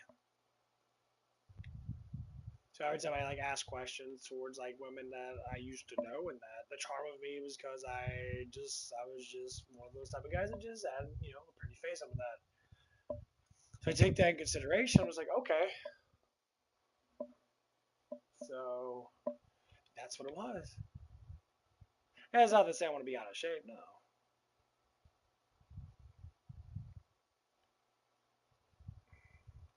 But to me, it functionally doesn't bother me as much. Other people it bothers a lot, and it's like, why do you let something that's none of your business bother you? How many of those want to get up? Jeez, where's that now? Oh, it's hard to get.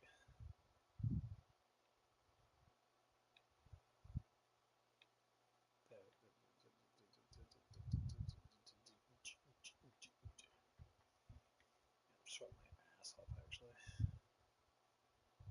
I gotta go.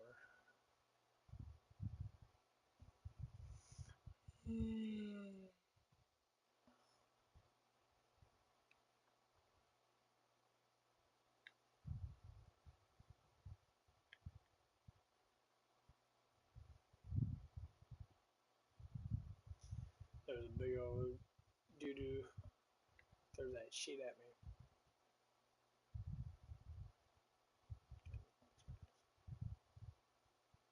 Yeah, that doo doo threw at me. Okay, I gotta move around that.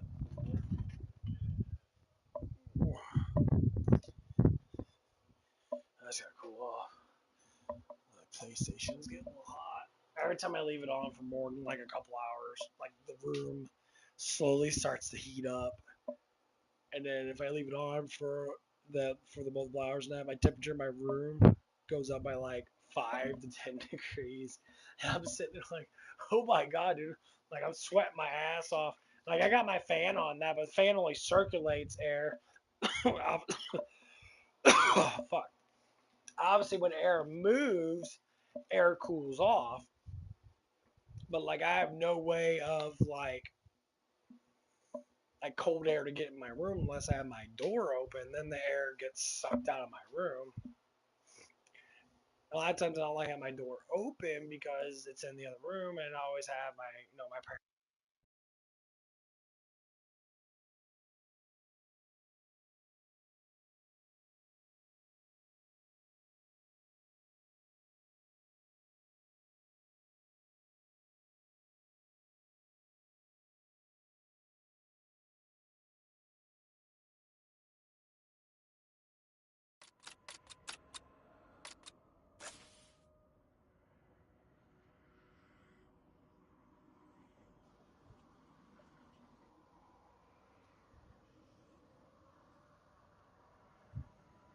Okay.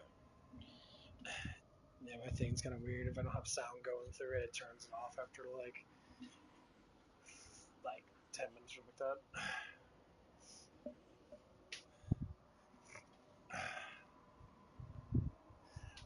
But anyway, I was talking about that. Like,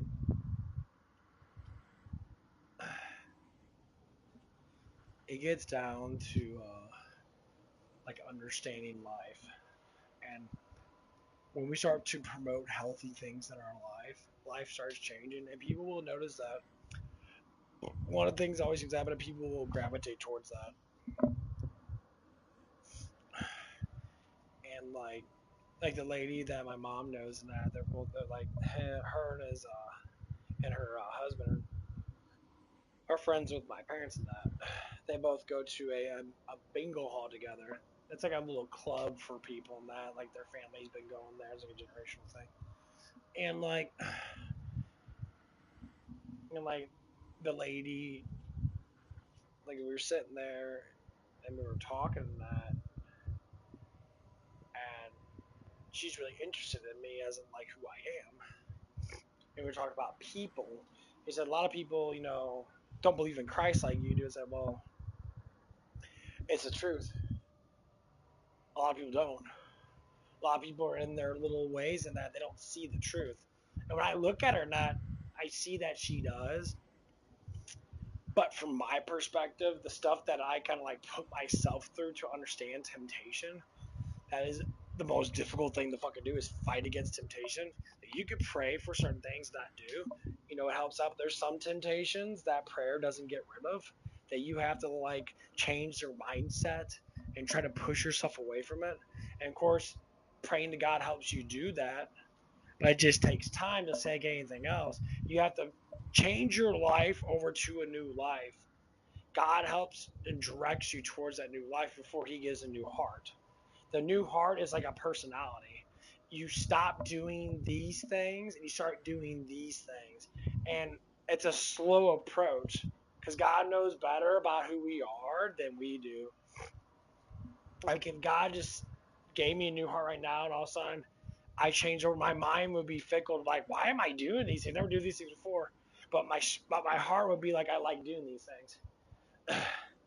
And that's what it is. The mind has to grab it, but the mind is about what you control. That's why reading the Bible and understanding the Word of God is what pushes you towards being towards Jesus Christ and the things that you do. It doesn't mean you can't joke. It doesn't mean you can't enjoy your life.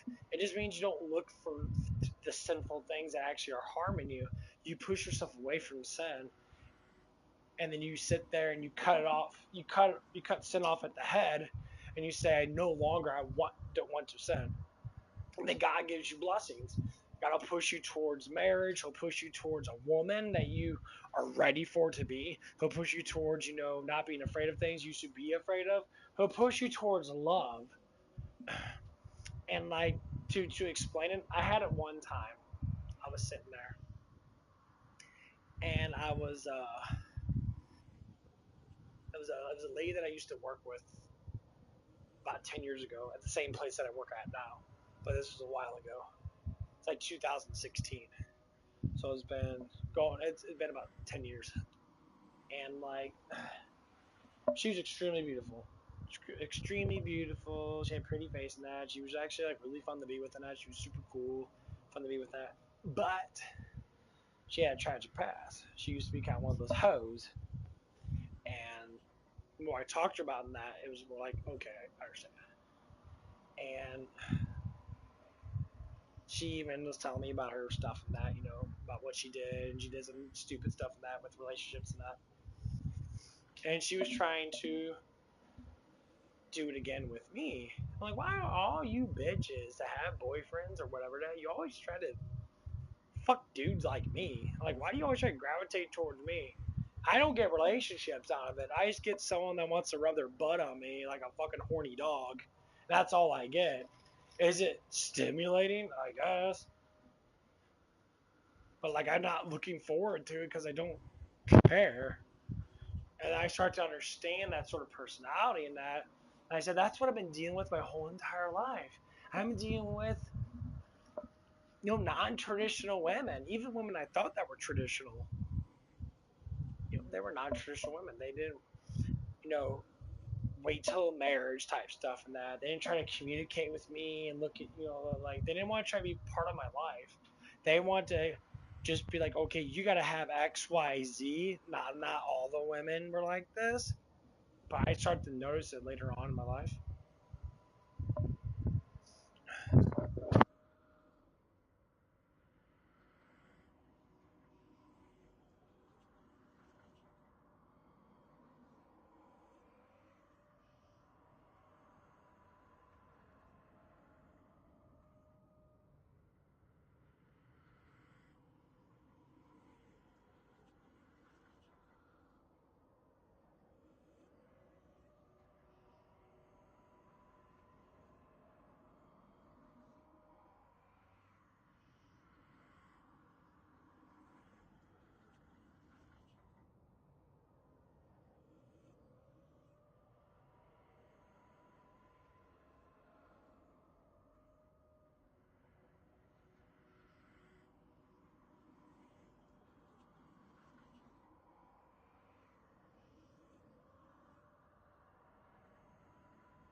shit. Sorry about that. I had to take a little break. Yeah, I might leave here in probably a little bit. Yeah, so there's about an hour left.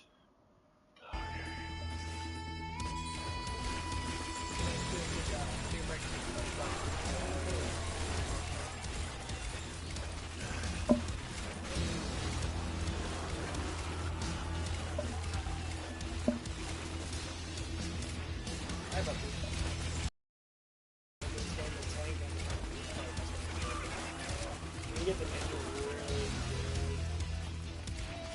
sometimes, but some of those times you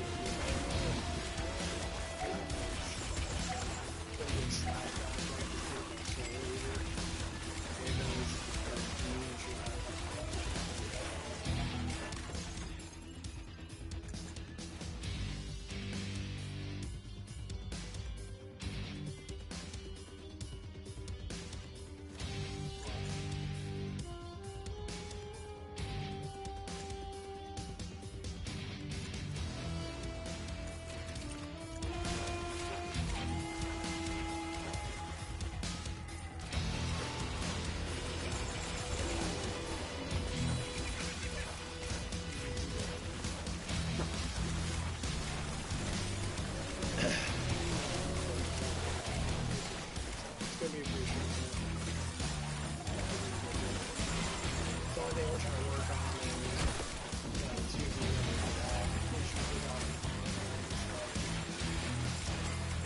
they literally don't want to work, but they do so much work.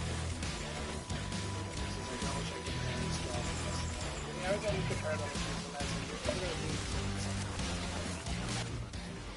that should be like, don't compare. Like, I don't compare the fucking shit. I just do my job. And when you compare yourself, you know, when it comes to all your plans, obviously telling people, like, well, I do all this because this is what I do.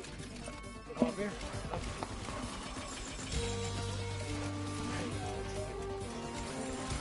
One of the days we were sitting there, one of the guys sat on the fire, a couple weeks ago, and we were talking to him, and so we were just sitting there having a conversation. It's like, hey, you guys know that's how you know. It's like, I drag probably like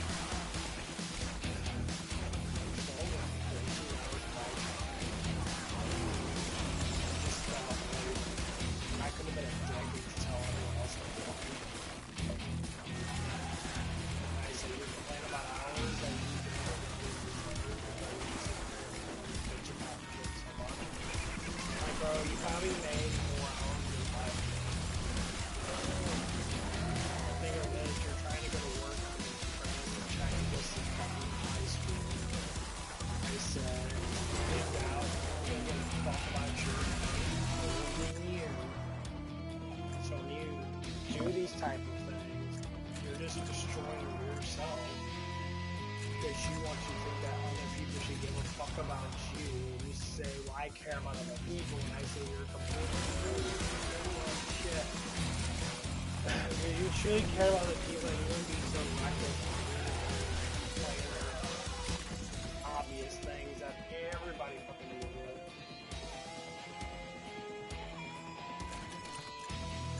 Don't say that you really fucking care.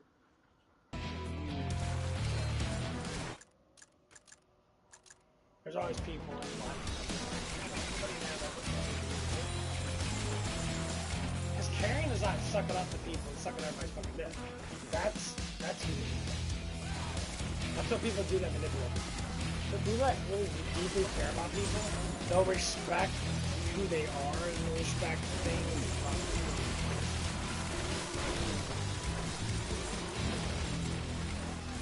Like, you're doing the opposite.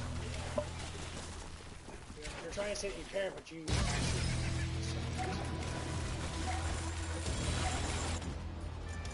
So there's the conclusion right there. When people say stuff, they actually don't fucking mean it because they're just trying to do it.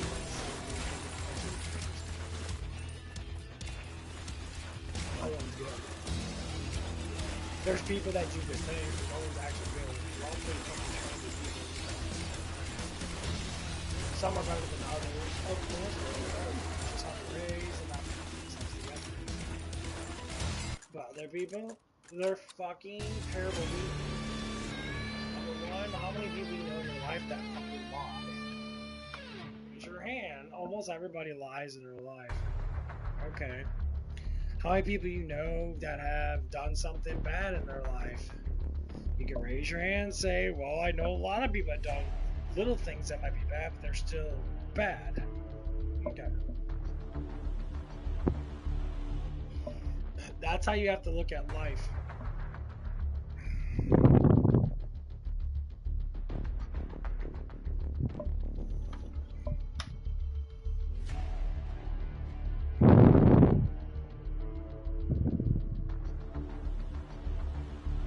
You know, when you look at life from that perspective, you're like, oh, well,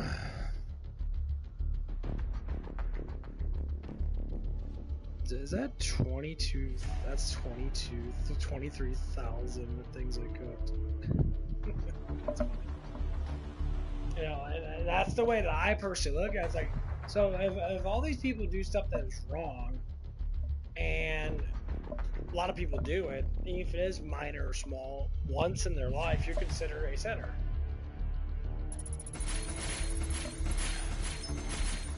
Well, if you're considered a sinner,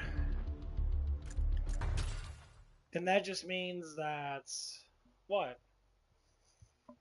That you're condemned to hell. Just imagine if you never had any bad thoughts, you never sinned at all. Like you came in this world knowing who God was and knowing Satan and that, and knowing that stuff like this is just bad. You get like, I'm not gonna listen to you talk about negative stuff and that because it's disgusting. Could you actually like do that as a human being? I say fuck, most human beings can't just do normal task without thinking about sin or producing some type of sinful thing. You know, like, no, most people can't. I said that's the point. That's what Jesus keeps talking about. He says you're gonna sin no matter what. That's the point. Like, is it, you know, but you have to purify yourself. I mean, I want to get to know that wrong.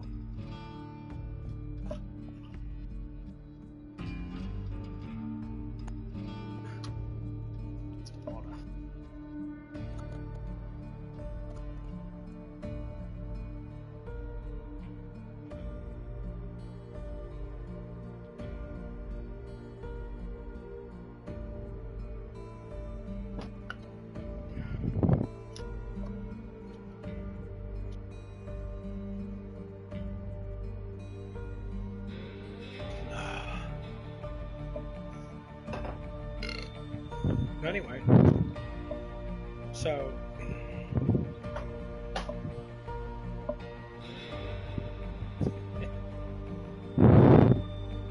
my puppy just getting fur all cooled off and fanned.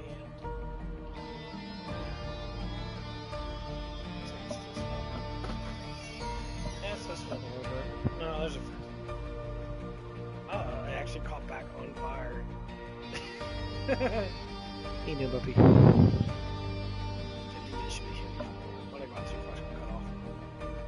That's a nice little flame. Okay, I think it'll be okay. Don't worry about too much. Come on, get back in there. Get back in there, turd bucket. A little fluffy. Hey, yeah, such a fluffy butt. Such a fluffy puppy. I'm a fluffy puppy. Come on, bed. Come on, up. Get up there. Up.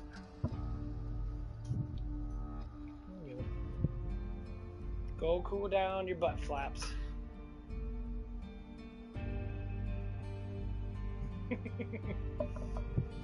Needs some nice stuff.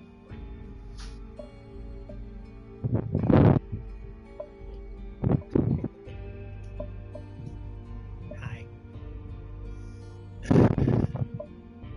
But anyway, so like, it's hard to change. It's hard to change. Like I just want to go back to Proverbs. Proverbs is probably my favorite thing. I always tell people, if you want to have questions to life itself, and how to be, go to Proverbs. Talk about King Solomon and God talking. I tell you what, your life will change dramatically. So you actually start to learn, like, okay, King Solomon was talking to his son and that he told him all this stuff and that, and like, it got to the point where you start to understand. That's just how it was. Like, it's like going through Samuel and that. And Samuel got, had a really good thing in that. We were talking about specific things that he did and that, and how it was like entrusting in women and all that stuff and that, and like it came down to like someone told him, no, don't do that, don't entrust with her, she's a liar. He's like, oh, well, she's the beautifulest thing ever. They got tricked by beauty, which is a sign of like lusting, and he knew that if he went down that road that was going to be bad, but he did it anyway because he just enjoyed it so much. Got captive by her beauty. And I'll talk about, and so I'll relate the Bible to my personal life. So there was a lady that I worked with up at the car wash a little while ago. I talk about her every now and again that because sometimes I see her around that. We were very close. We were very talkative, and then we talked about a lot of stuff. And then we were very close. She used to come to my house like all the damn time. We just watch movies and talk about stupid shit. And for instance, she was extremely beautiful. She was just one of those girls that was just really, really fucking pretty, and like, at first I was antagonized by her beauty, but as I got to know her now, I started to see certain things about her that weren't so beautiful. And it wasn't even, like, her full personality was completely bad. Actually, a lot of it was great, but there was a part of her personality that I didn't agree with at all, and I thought it was disgusting. And that disgusting part of her personality put me out of her beauty, like her beauty curse. And I said, it's like, you might be pretty, but you're ugly on the inside. I said that ugliness on the inside, no matter what, is never going to make you as attractive as you were when I first met you, because I know nothing about you. There you go. Who's that? And that's what it came down to. So, when you first get to know people, and that normally beauty is something that is it is skin deep. And yeah, sometimes when people are super unattractive, as in like, say like, for instance, someone doesn't have a pretty face, but they have a really nice body. Like they're skinny as fuck and that. They got, the guy he's a little chiseled out in that. He works out in that, but he's got a face structure that's average looking. You're gonna look at the personality of a person. It's gonna change the way they look. You're not gonna look at them saying, we could say, why is that? It's because that's actual love in between two people. You stop looking at the flesh. You start looking at the spirit and the heart, which is the spirit. This is how God interprets us. He looks at our hearts and he says, your heart is this way. And just say, if Jesus looked at everybody's heart in that, which he wants to change people over because he wants us to all be in his family, in the in the God's kingdom and that in heaven. But just say, like, if he checks out my heart, for instance, I can say what I used to be like and what I am now. I used to be extremely angry, had mass anxiety, had mass depression. I was, suicidal multiple times. And now I'm not. Okay, well, what's changed? My heart. I still do sinful acts, to a certain extent, because my personality, the way my thoughts work, kind of do those things. But truly, I'm not like that. I do it to be part of society, because I have to forge myself to part of society. I was having a conversation with one of the dudes that came by, and like he was talking to me that he's our trucker guy. I'll probably end up seeing him not today, but next truck period.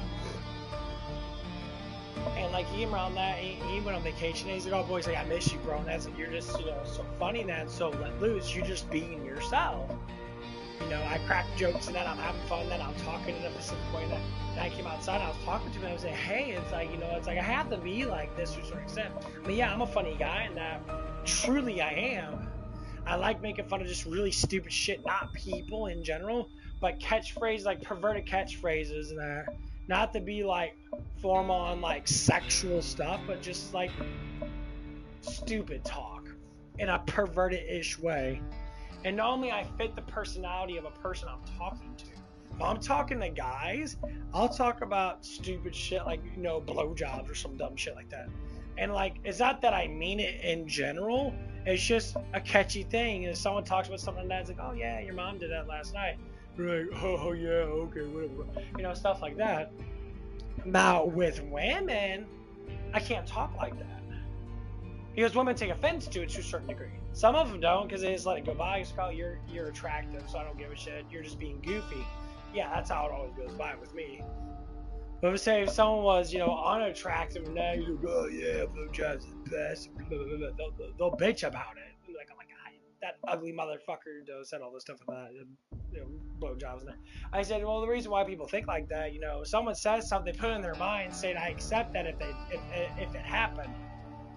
So someone that's attractive says, you know, yeah, a few blowjobs every now and again is okay, and the guys laugh about it. The woman's gonna think about probably blowing that dude off, and in her mind, she'll be like, oh, I accept it, so she'll be like, oh, I'm okay with it. And I know it's kind of funny, right, how your mind works in that.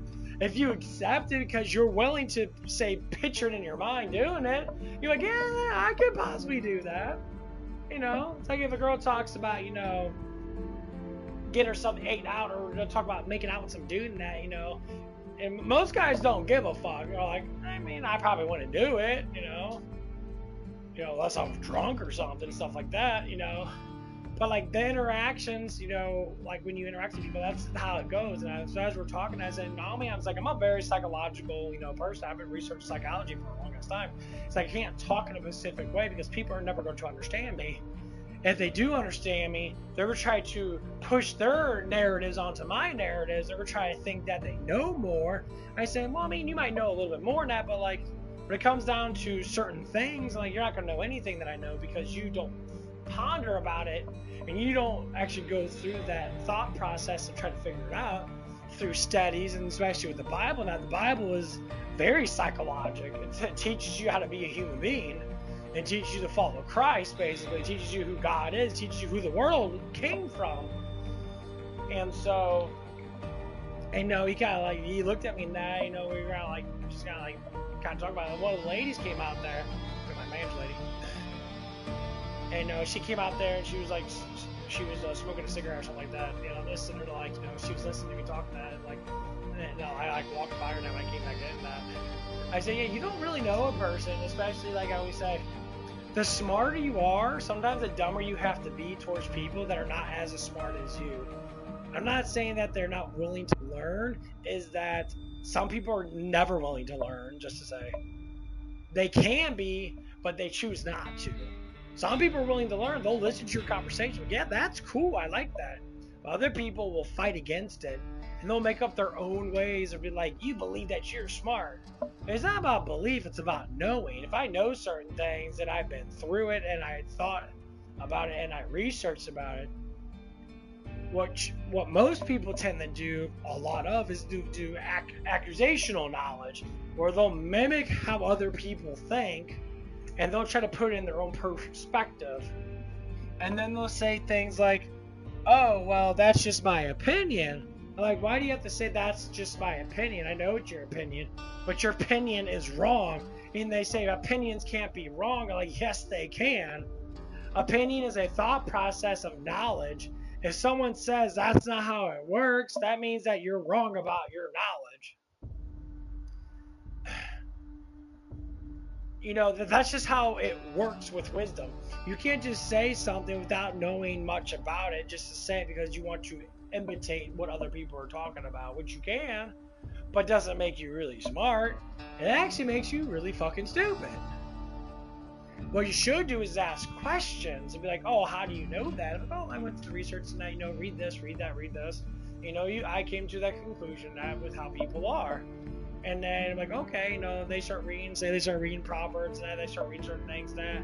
I said, when you read the Bible now, try to use the Bible as it's living in you, as in you use the scripture to identify the things in life.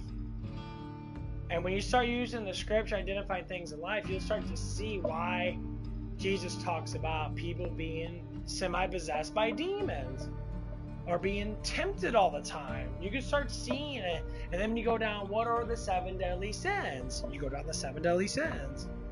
Pride, envy, lust, gluttony, sloth. I can't remember all the rest of them, but they're the main 5. And when you go down all the lines of that, you start looking at what each sin actually identifies to.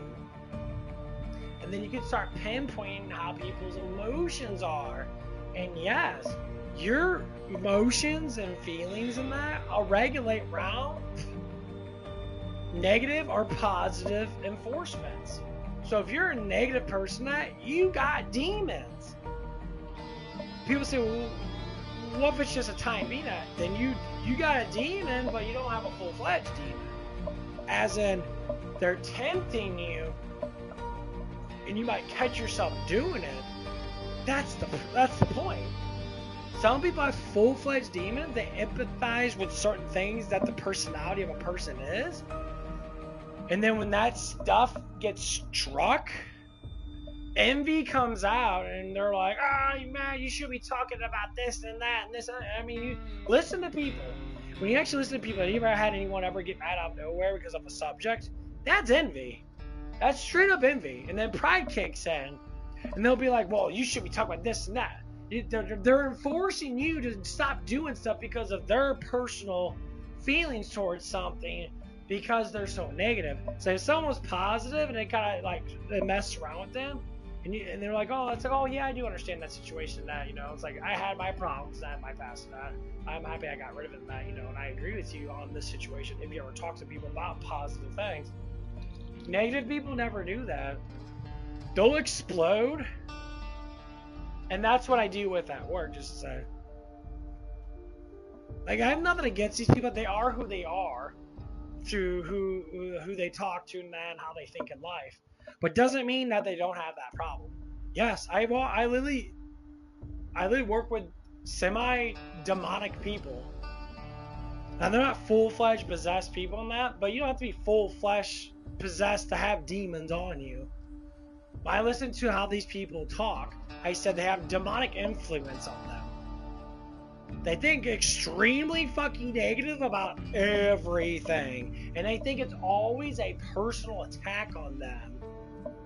If anyone goes through their trigger mental words, this one of the girls doesn't like when people look at her. I say, what the fuck? I'm like, okay. I'm like, well, what the bejesus is that? What is that? What kind of temptation is that?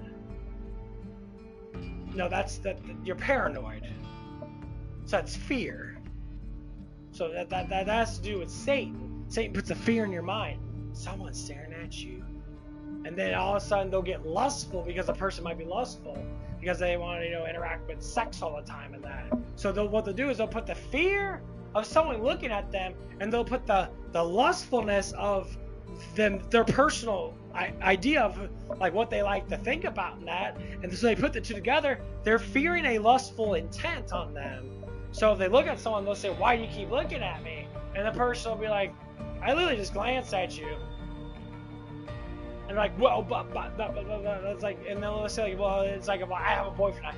They'll instantly think it's sexual on their part, but on the other part, if whatever the dude might be looking at, he'll be like, it's like, it's not everything's about being perverted. Just because you're a woman, I'm a man. Whatever, you men are always like that. Think about those questions. Whatever, you men are always like that. But in the meanwhile, she likes sucking dick all the time. Okay, well, if you like sucking dick all the time, you're using your perverted personality to conduct a fear of yours, then you're going to think everyone's perverted because you're perverted. Especially if you're super lustful. So you think everyone's lustful. Am I wrong about this? No, I've been through it. I literally like have conversations with these people. And when you use the word of God and you put into perspective of how real life actually is, Jesus was always right. And you look at it from like how people are, look at the sins, you look at how fearful people are so superstitious, they're afraid of like everything. If the wind blows and they fucking feel like something's like out there and that, they'll really freak the fuck out. They'll turn around and go, oh my god, who's out there and that? I mean, have you listened to these Karens online? You listen to these overly demonic Xanax eaters? They're paranoid about everything. It's just how life is, and that's how it's how your life is. So we emanate who we are towards other people. Like, for instance, have you ever had someone that's controlling? They had a pride on them. Hey, BB puppy, what you doing? Someone that's controlling has pride normally leads to envy. It normally does. It leads to anger because pridefulness likes to control the aspect of certain things and say, this is how it actually is. But Jesus' truth goes out, and people don't like it when they have a lot of pride because they know that it's true, but they fight against it. That's what the rebellious is of Lucifer. He fought against the truth of God, and he made up his own personal truth. And people followed him into that truth, which are the angels. That's why he rebelled, because it wasn't true. He was lying about it. That's why he's the Lord of all lies. Because he knows the truth, but he denies it. And he lies. And this is where the other part of the truth starts coming out about people. And that they say, well, the devil, Lucifer, rules hell. No, he doesn't. Like, isn't that what it says in the Bible? Actually, no, it doesn't. Well, what about Dante's Inferno and that? Like, Dante's Inferno is a fucking paganistic type fucking way. That has nothing to do with actual, like it goes through the 7 deadly sins, but hell itself, according to God himself, Jesus, actually explains it in a different way.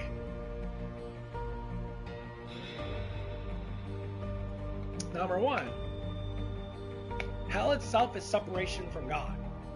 Okay, so you have to know who God is first.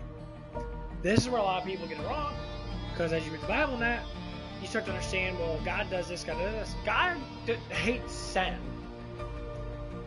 He hates impurity, because he's pure, he's holy. He hates it. That's why he tells us, as in like say Moses or other people that say, you cannot see my face because you're impure of your fall. So if you see me, you will surely die. Because that's the whole point of holiness. It kills sin. It gets rid of evil. People are like, well, I'm not that evil. Have you done anything sinful in your life? Period. And people say, well, I might have stole something. Well, then you're committed to death. But I might have thought about a piece of ass when you're committed to death. What do you mean? I thought that's not how it works. No, that's literally how it works. But this is why a lot of people get so confused. But you're saved by Jesus' blood on the cross. That was God literally sacrificing his own son, so he can purify us through his blood if we believe it. I mean, full on 100%. Now people get really confused about this too. It's like, what do you mean? Like, is it hard to follow Jesus? Like, it means that things in this world will start to rebel against you. My best course correction of, like, say this for me, since I'm kind of new to this, is like, pick your battles when you can win. Battles that you can't win, preach it, and then die it down and be like, let God take care of the rest.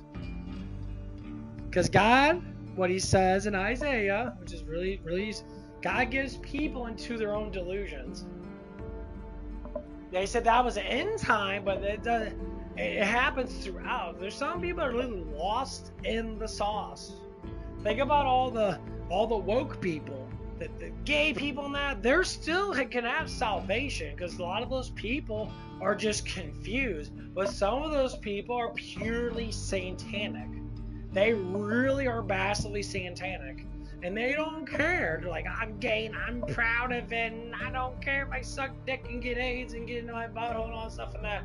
Those people, only God can change, period. Human interactions and saying the word of God can help pursue them for how I see how the Bible actually turns to be. There's some things that humans cannot do. Only God can do. And like, this is the interaction to a lot of people that have a boundary of not knowing certain things. They're like, oh, I'm confused. I just don't know. These are the people that can be saved. At least easier to be saved. There's some people can never be saved. That's the reason why in Sodom and Gomorrah, when he destroyed Sodom and Gomorrah, why did he do it? Because they were so sinful. Since God despises sin because he's holy, he wiped them out. He tried to get them to repent. And guess who they worship? They worship Baal. And they kept worshiping Baal. And Baal was a false god. Throughout the Old Testament, it's always Baal and was it Pan? These false gods, like Pan means like panic or paranoid. When you see people that are paranoid, when you look at what the word paranoid actually means, it means you make up shit. You lie a lot. You make up a lot of stuff. You're paranoid about everything. You're just like, well, that's it. That's this. Pursue this. And you're just basically, I call you a fucking liar. So when you look at how people are that, for instance, that one chick and that I don't have a problem with her anymore, and I really ever see her that much, but like, she's cool with me if I'm talking to her that, and she panics. She's very paranoid because like I said before, she thinks that people are looking at her. It's a fear of hers, which makes you paranoid. And so, and she, and in her mind, from what I know about what she likes to do, and that she likes to do video games, stuff like that, but she also likes to bang her boyfriend.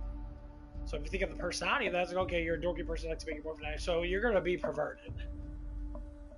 So like, you put all those things together, now you go, okay, you got fear normally leads to paranoia, or whatever the personality that you normally have. Especially if you think that this is what all guys do, you're gonna be paranoid and afraid that guys are looking at you in a sexual way. So you put it all together, and that's what you are. You're paranoid, which leads to fear most likely, and fear leads to paranoia. And then the sexual lust that you like to think about or do a lot, you bring it up in that. And then your hatred, just to say, towards how men are, because nowadays a lot of women are feminist fucking backstabbing bitches, and they're Karens, and they'll sit there and say all men are like that, da da da.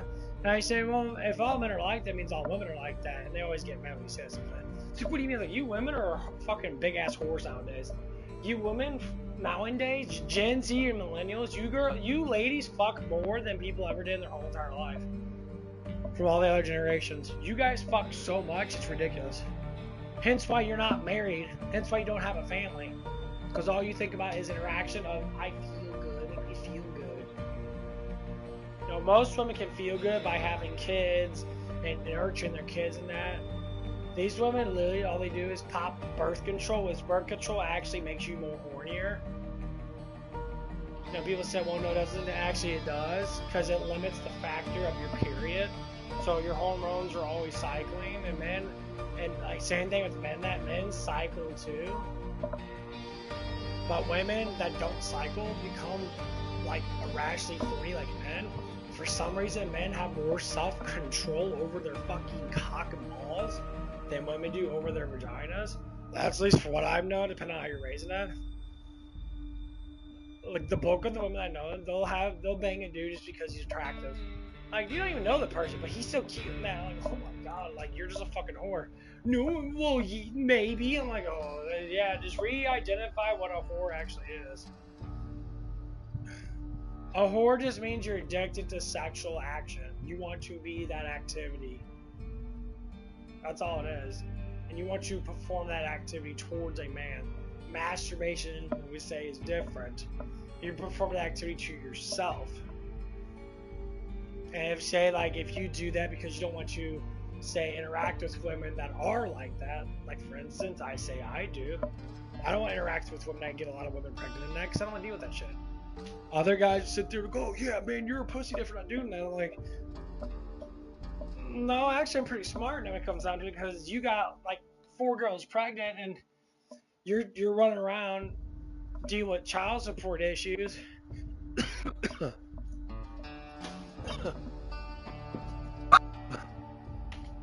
I said, if child support catches up to you, you're gonna pay like $1,500 a month on child support, and then you're gonna be broke as fuck.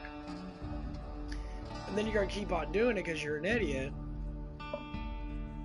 To me, I despise that with guys, but it's just how it is. Like we'll talk about men, for instance. Like men I work with today. What guys work with? He worked with us for a little bit. He kept having sex with women at our job. Now, not any of the main women that were working there. Like the women that came in and that, and, you know, they were black girls and that, you know, and he's a black dude, so he ended up banging the black girls and that. Probably not all of them, but you know, like I'm sitting there, this dude would literally try to like get into every girl's pants, and like it was getting kind of infuriating, kind of upsetting, because there was one chick that came in, and she was busty. She had a big rack and she had a big old butt in that, and she was actually rather fucking attractive. And she was a white redhead woman in that. Okay, I think her hair was fake, but the first day in that, like he sat there and was trying to be all like romantic towards her and be, you know, like a gentleman like, and she saw through that and she told us like, she's like, boy, get away from me. Basically, you're just a horny ass dude that wants to fucking shove it in me because I got a fat butt on me. Oh my god, that's not fair. And so the dude got fucking upset. He kept looking at her, and then like the next day, she stopped coming in. I said, boy, I'm like, would you just leave the bitches alone? Can you just observe her from the thing and that? Like, she looked good. She had big old D-cup tits, and she looked good. She kept fucking shaking her boobies and that. And obviously, I was looking at them, but you know. Of course, when she caught me looking at her, she kept fucking doing it. She did all for attention. She was putting up her pants and that, like she would bounce up and down and jiggle her butt and jiggle her big old boobies all over the place and that. Like, can't you just enjoy what she has? You really have to sit there and be like, the first day, hey baby, you want to bend over and put my dong in you? I'll make it really quick. Like, really, bro? Like, dude. The only reason why I gotta get upset about that, because I was looking at her and she seemed interested in me, which I would say most white girls interested in me for some whatever reason. And like, I was like, bro, dude, it's like, leave shit alone, motherfucker. Like, why are you keep doing that stupid shit? It's like every single time, man. It's like you try to pick up all the manager chicks here and that, and then I start hearing about it and that because they eventually start talking about it and that, and they're all like, yeah, yeah, he did like something really, like, it was stupid shit, and then I'm like, okay, like, and then he got a new job and left. I'm like, I'm happy that you left, because that was pretty bad. I mean, he had some really stupid motherfuckers that work with us, and no offense to all the motherfuckers, most of them are, the bulk of them are black. I find that kind of really ironic. Almost every single black person we hired that never lasts more. Besides him, he lasted for maybe a year or 8 months or something like that. I think it was closer to a year. The other black people now, they last for barely, maybe not even a fucking month, and they all just left. And it's like, not to be rude in that, guys, but like, I'm like, do we understand that we can stop hiring inner city people because they never last? Can we like put a decree out there, say, yeah, we're not gonna hire, if you live in the city and that, and you can't like progress life right, we shouldn't hire you. Like, for instance, right now, because, you know, we're starting to get more, we're starting to get more hours now, we're starting to get more work in that. And asked for the manager that, like, what's going on that after he left in that, I was like, well, they're gonna end up hiring like 3 more people. I hired 3 more people. I'm like, we don't even have enough fucking It's like, what are we gonna do? The reason why is because the other two people that we're having issues with, they're getting a little bit better now, but we're still having attitude issues with them. And we're trying to get them out to try to get people that live around the area that actually work, like probably like college students and or people who are just like, oh, I didn't go to college this semester, I want to get a normal job, make money in that. Like, okay, well, everyone's paying $15 an hour in that, so unfortunately you're gonna get, about, $600-700 a week, give or take, or per paycheck. Like, that sounds good for you, then awesome. Which right now I need to blow ass.